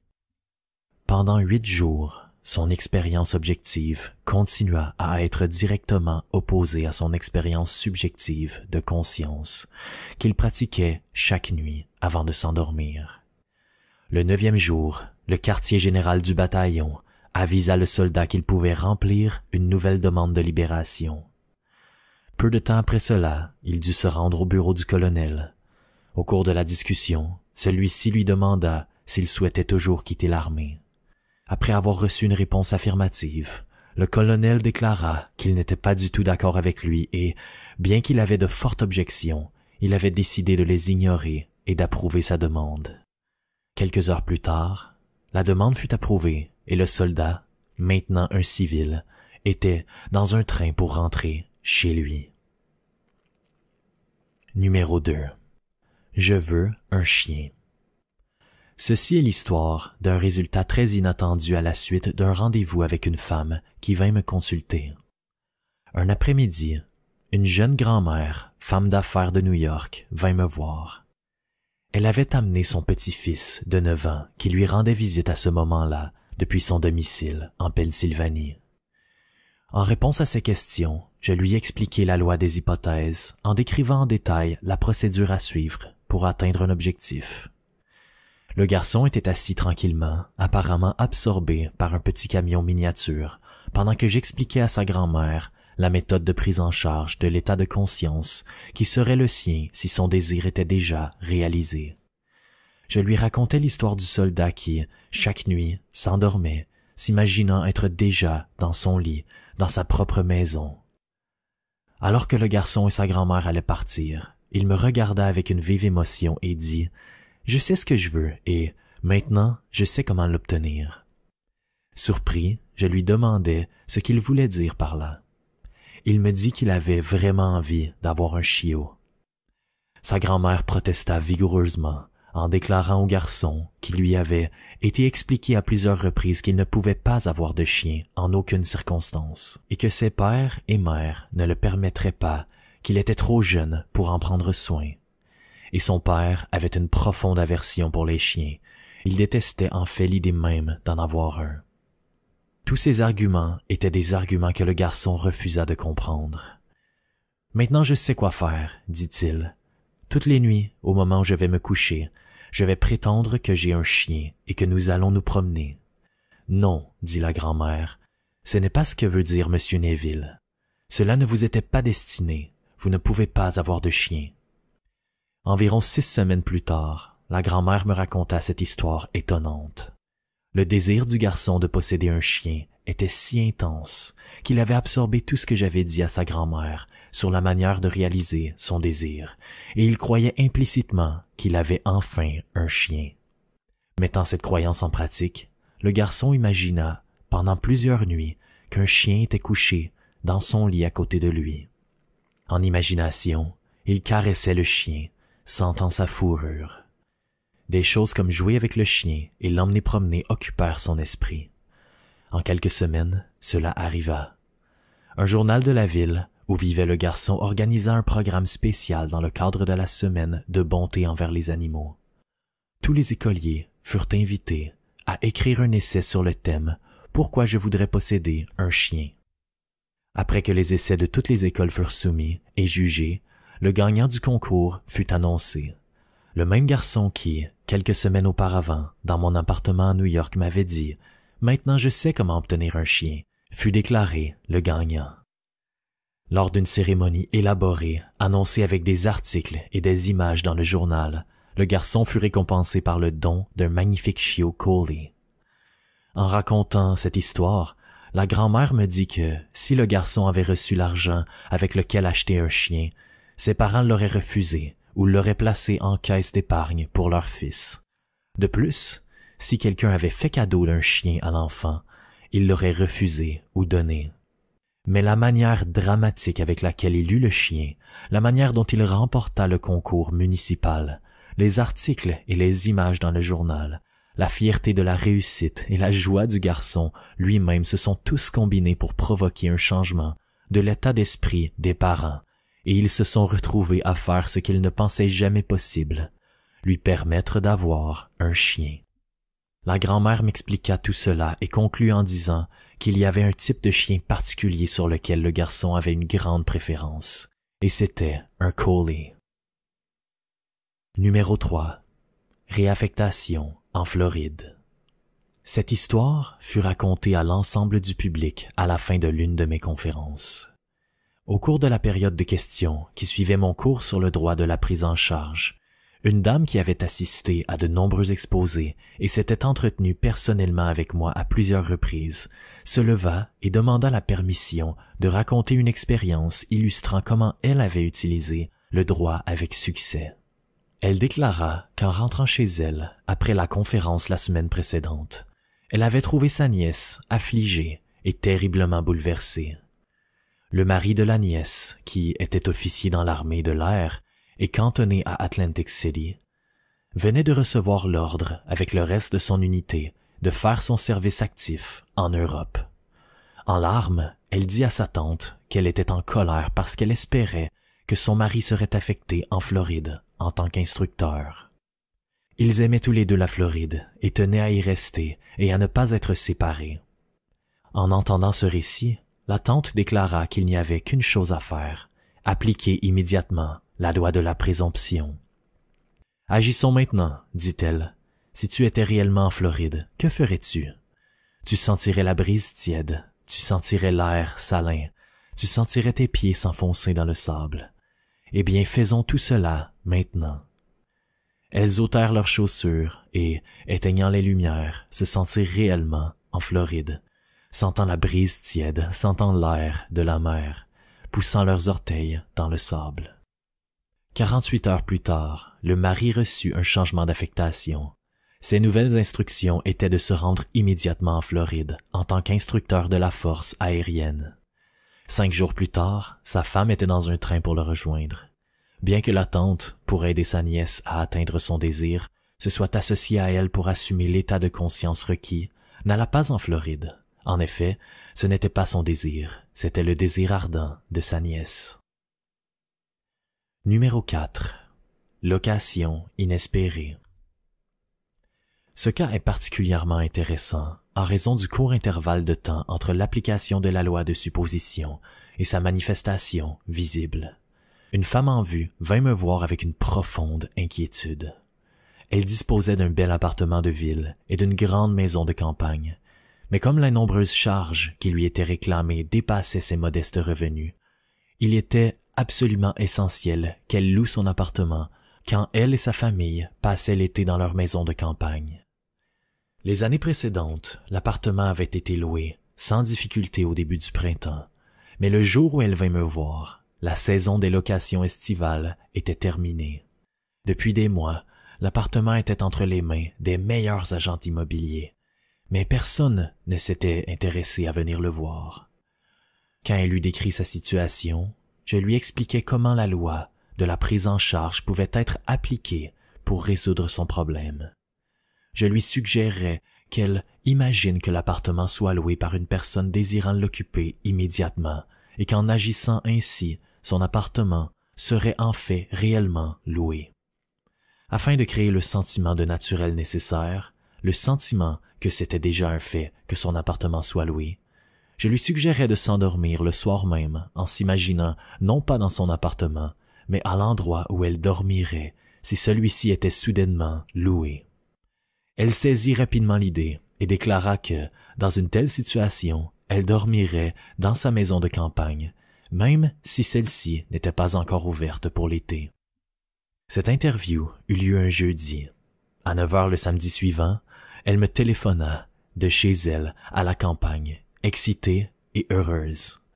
Elle me dit qu'elle s'était endormie le jeudi soir en imaginant et en se sentant dormir dans sa maison de campagne à de nombreux kilomètres de l'appartement qu'elle occupait en ville.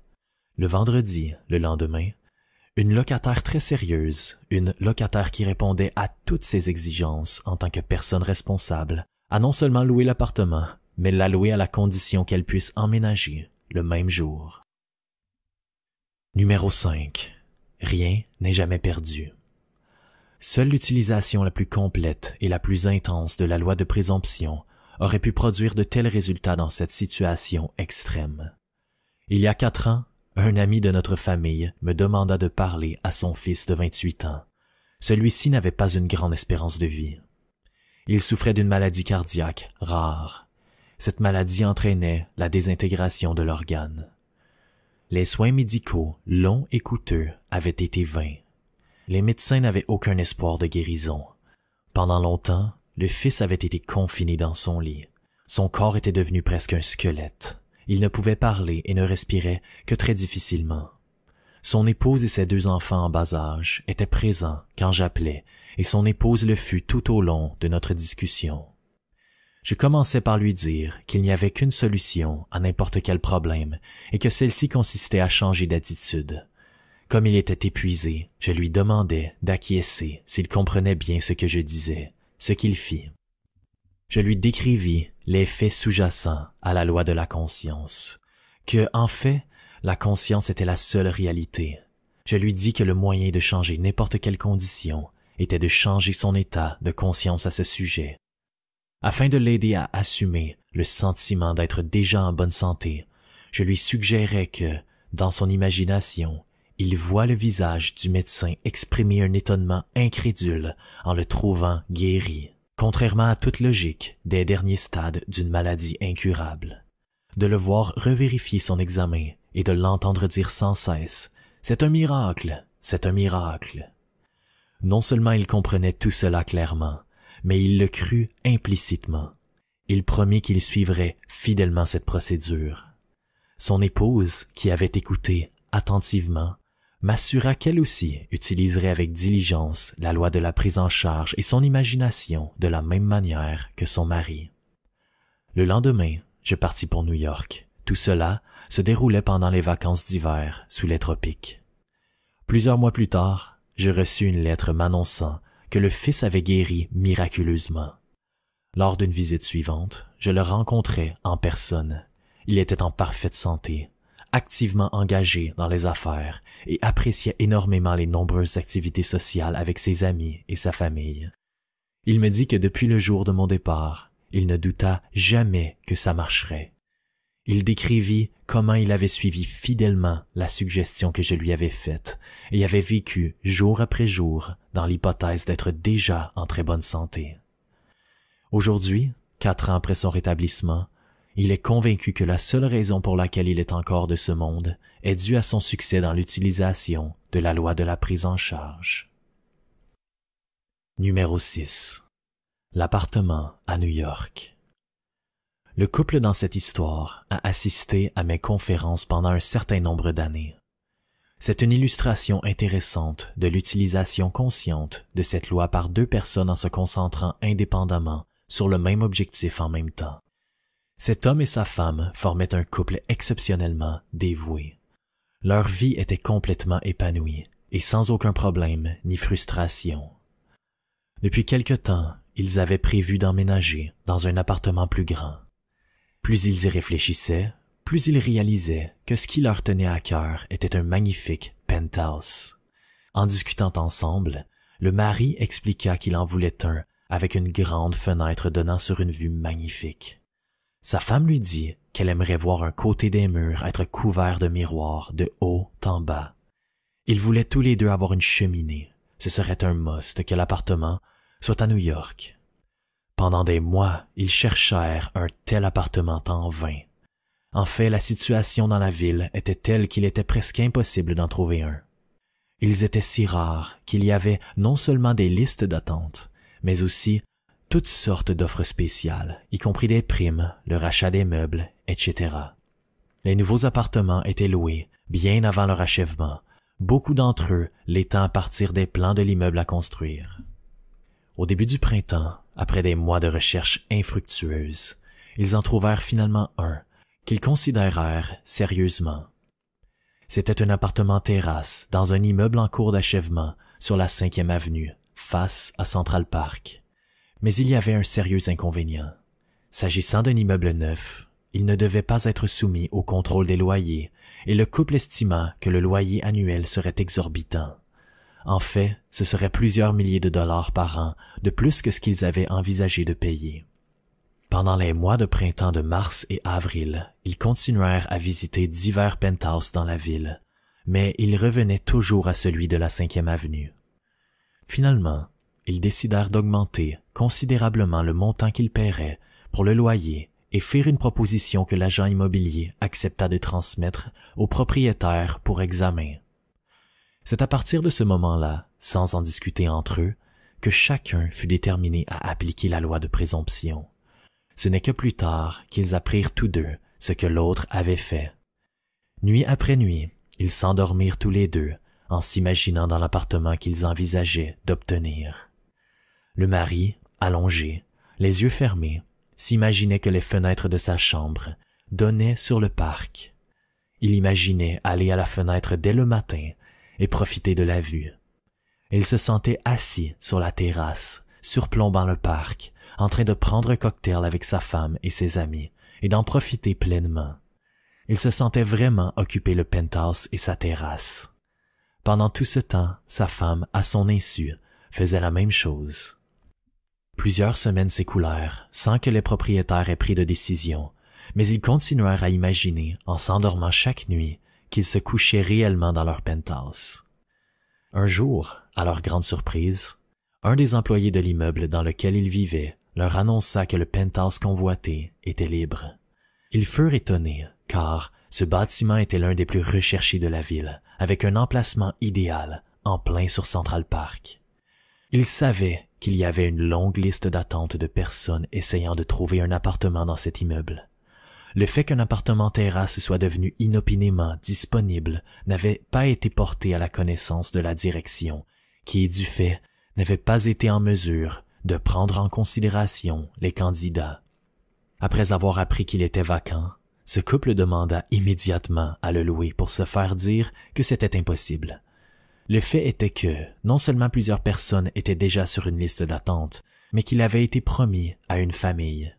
Malgré cela, le couple eut une série de rendez-vous avec la direction qui décida finalement de leur attribuer. Le plus remarquable est que, le bâtiment étant finalement soumis au contrôle des loyers, il serait à peu près équivalent à ce qu'ils avaient prévu de payer lorsqu'ils ont commencé à chercher un appartement terrasse. L'emplacement, l'appartement lui-même et la grande terrasse qui l'entourait au sud, à l'ouest et au nord dépassaient toutes leurs attentes, et dans le salon d'un côté se trouve une fenêtre géante de 15 pieds sur 8 pieds, offrant une vue magnifique sur Central Park. Un mur se reflète du sol au plafond et il y a une cheminée. Chapitre 24. L'échec. Ce livre ne serait pas complet sans une discussion sur l'échec dans la tentative d'utilisation de la loi de prise en charge.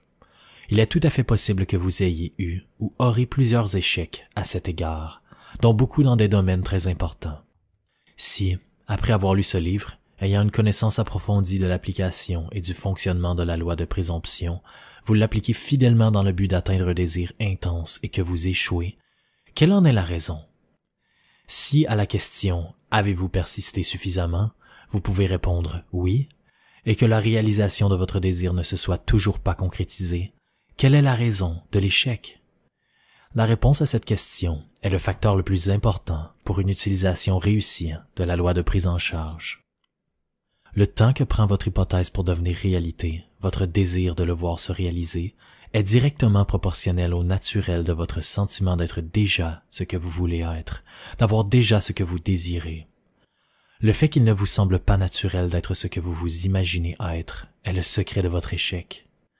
Indépendamment de votre désir, quelle que soit votre fidélité et votre intelligence dans la compréhension et la pratique de la loi, si vous ne vous sentez pas dans un état naturel par rapport à ce que vous voulez être, vous n'aurez pas de résultat. Si vous ne trouvez pas naturel d'obtenir un meilleur emploi, vous ne l'obtiendrez pas. Tout le principe est clairement expliqué par la phrase de la Bible « Tu meurs dans tes péchés » Jean 8, 24. Vous ne transcendez pas votre niveau actuel de l'état souhaité. Comment obtenir ce sentiment de naturel? Le secret réside dans un mot, l'imagination. Par exemple, il s'agit d'une illustration très simple. Supposons que vous êtes enchaîné à un grand et lourd banc de fer. Vous ne pouvez pas courir, en fait, vous ne pouvez même pas marcher. Dans ces circonstances, il ne serait pas naturel pour vous de courir. Vous ne pourriez même pas sentir qu'il serait naturel pour vous de courir. Mais vous pouvez facilement vous imaginer courir. À cet instant, alors que votre conscience est focalisée sur votre course imaginaire, vous avez oublié que vous êtes attaché. En imagination, votre course est complètement naturelle. Le sentiment essentiel du naturel peut être obtenu en remplaçant de façon persistante votre conscience d'imagination, en imaginant que vous êtes ce que vous voulez être et que vous avez ce que vous désirez.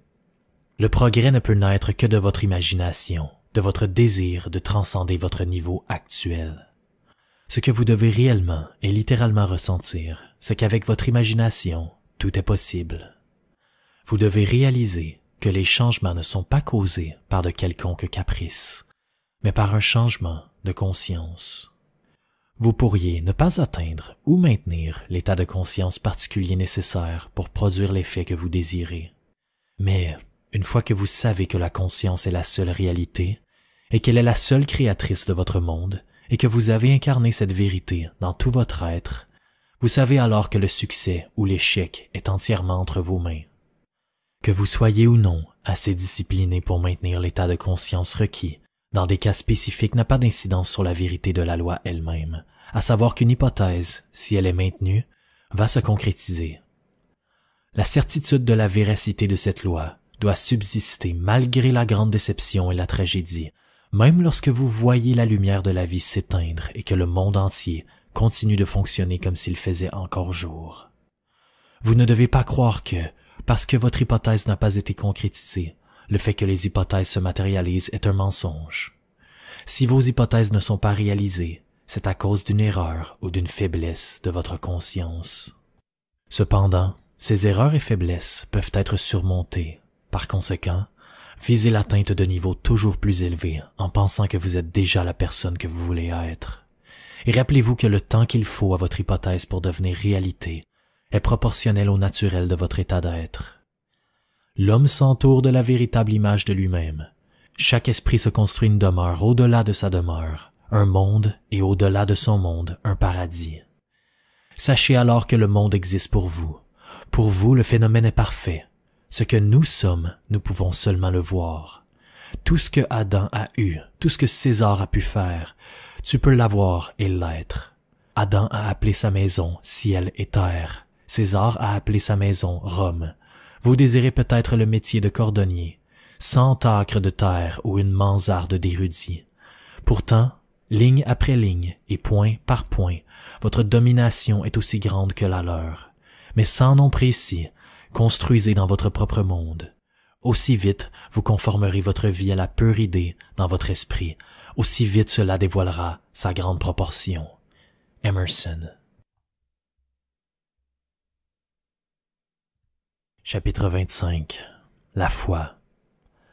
Un miracle est le nom donné par ceux qui n'ont pas la foi aux œuvres de la foi. La foi est la substance des choses espérées, l'évidence des choses non vues. Hébreux 11, 1. L'essence même de la loi de prise en charge est contenue dans cette citation. S'il n'y avait pas une conscience profonde que ce que vous espérez avoir ou être existait en substance et qu'il ne serait pas possible de l'atteindre, il vous serait impossible d'assumer la conscience d'être ou d'avoir ce que vous désirez. C'est le fait que la création est terminée et que tout existe qui vous donne envie d'espérer. Et l'espoir, à son tour, implique une attente, et sans attente de succès, il serait impossible d'utiliser consciemment la loi de la prise en charge.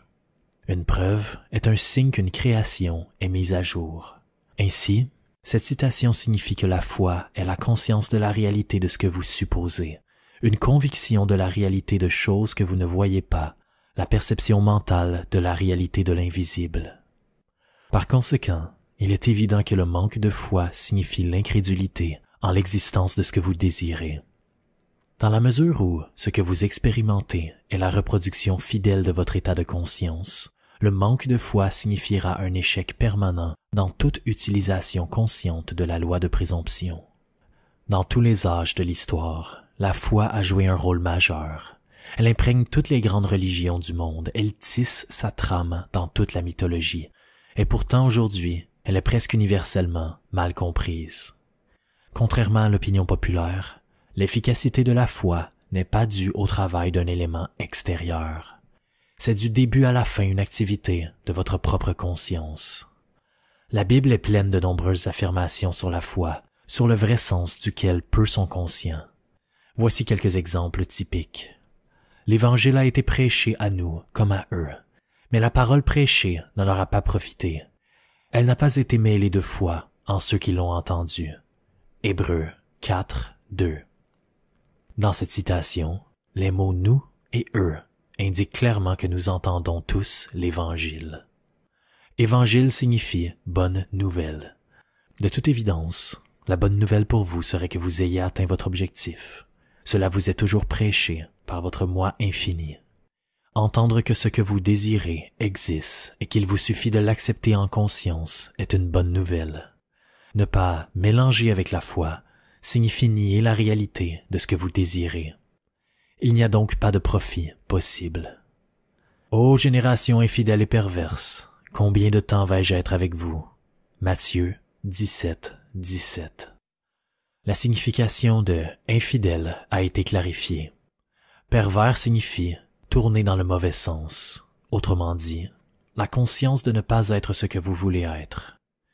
Être infidèle, c'est-à-dire ne pas croire à la réalité de ce que vous supposez, c'est être pervers. Combien de temps serai-je avec vous signifie que la réalisation de votre désir est fondée sur votre changement vers le bon état de conscience. Cela revient à dire que ce que vous désirez ne vous appartiendra pas tant que vous ne serez plus pervers et infidèle en justice.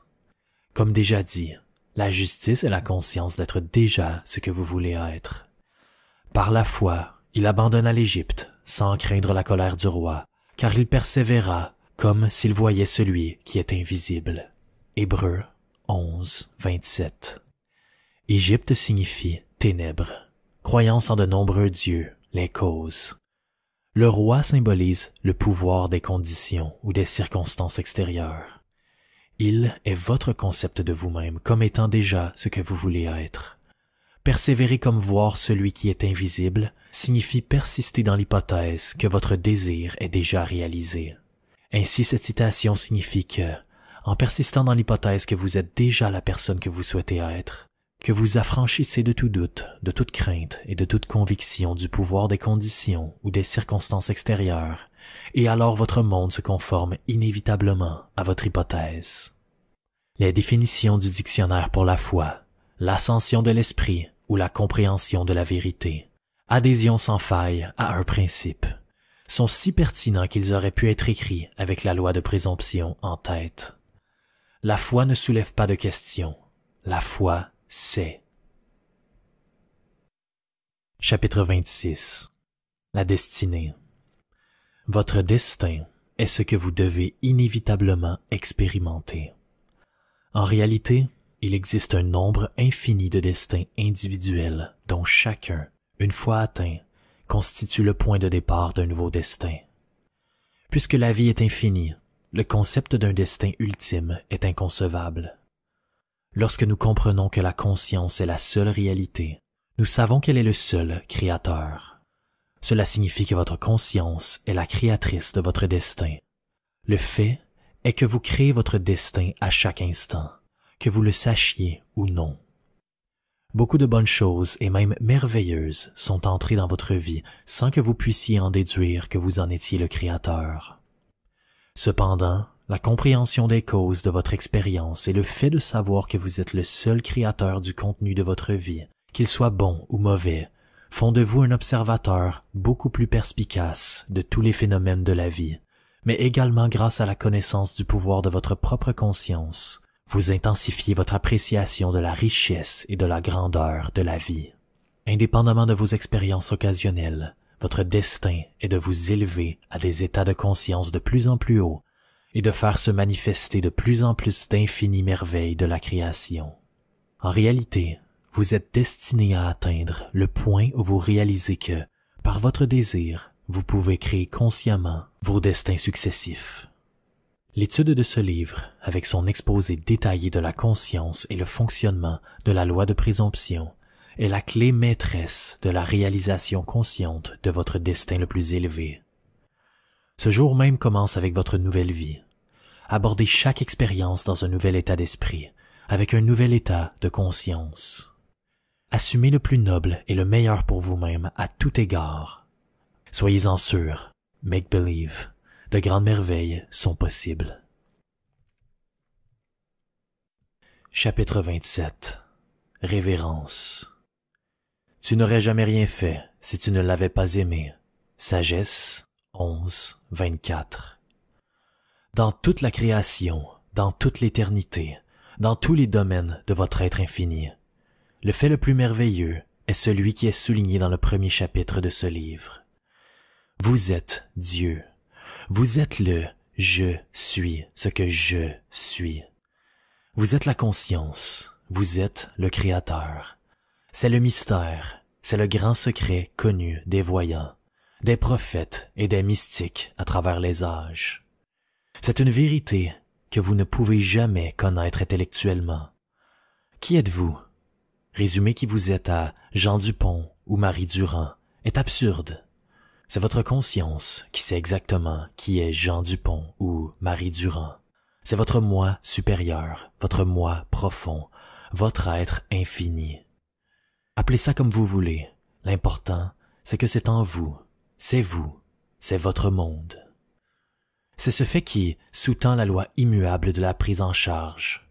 C'est sur ce fait que votre expérience même est construite. C'est ce fait qui constitue le fondement de chaque chapitre de ce livre. Non, vous ne pouvez pas le savoir intellectuellement. Vous ne pouvez pas en débattre. Vous ne pouvez pas le justifier. Vous ne pouvez que le sentir. Vous pouvez seulement en être conscient. En prenant conscience de cela, une grande émotion imprégnera votre être. Vous vivrez avec un sentiment perpétuel de révérence. Le fait de savoir que votre Créateur est votre personnalité et qu'il ne vous aurait jamais créé s'il ne vous aimait pas, devait remplir votre cœur de dévotion, oui, d'adoration. Un seul aperçu du monde qui vous entoure à tout moment suffit à vous émerveiller et à vous vénérer. C'est lorsque votre sentiment de respect est le plus intense que vous êtes le plus proche de Dieu, et lorsque vous êtes le plus proche de Dieu, votre vie est la plus riche. Nos sentiments les plus profonds sont précisément ceux que nous sommes le moins en mesure d'exprimer, et même dans l'acte d'adoration, le silence est notre plus haute louange.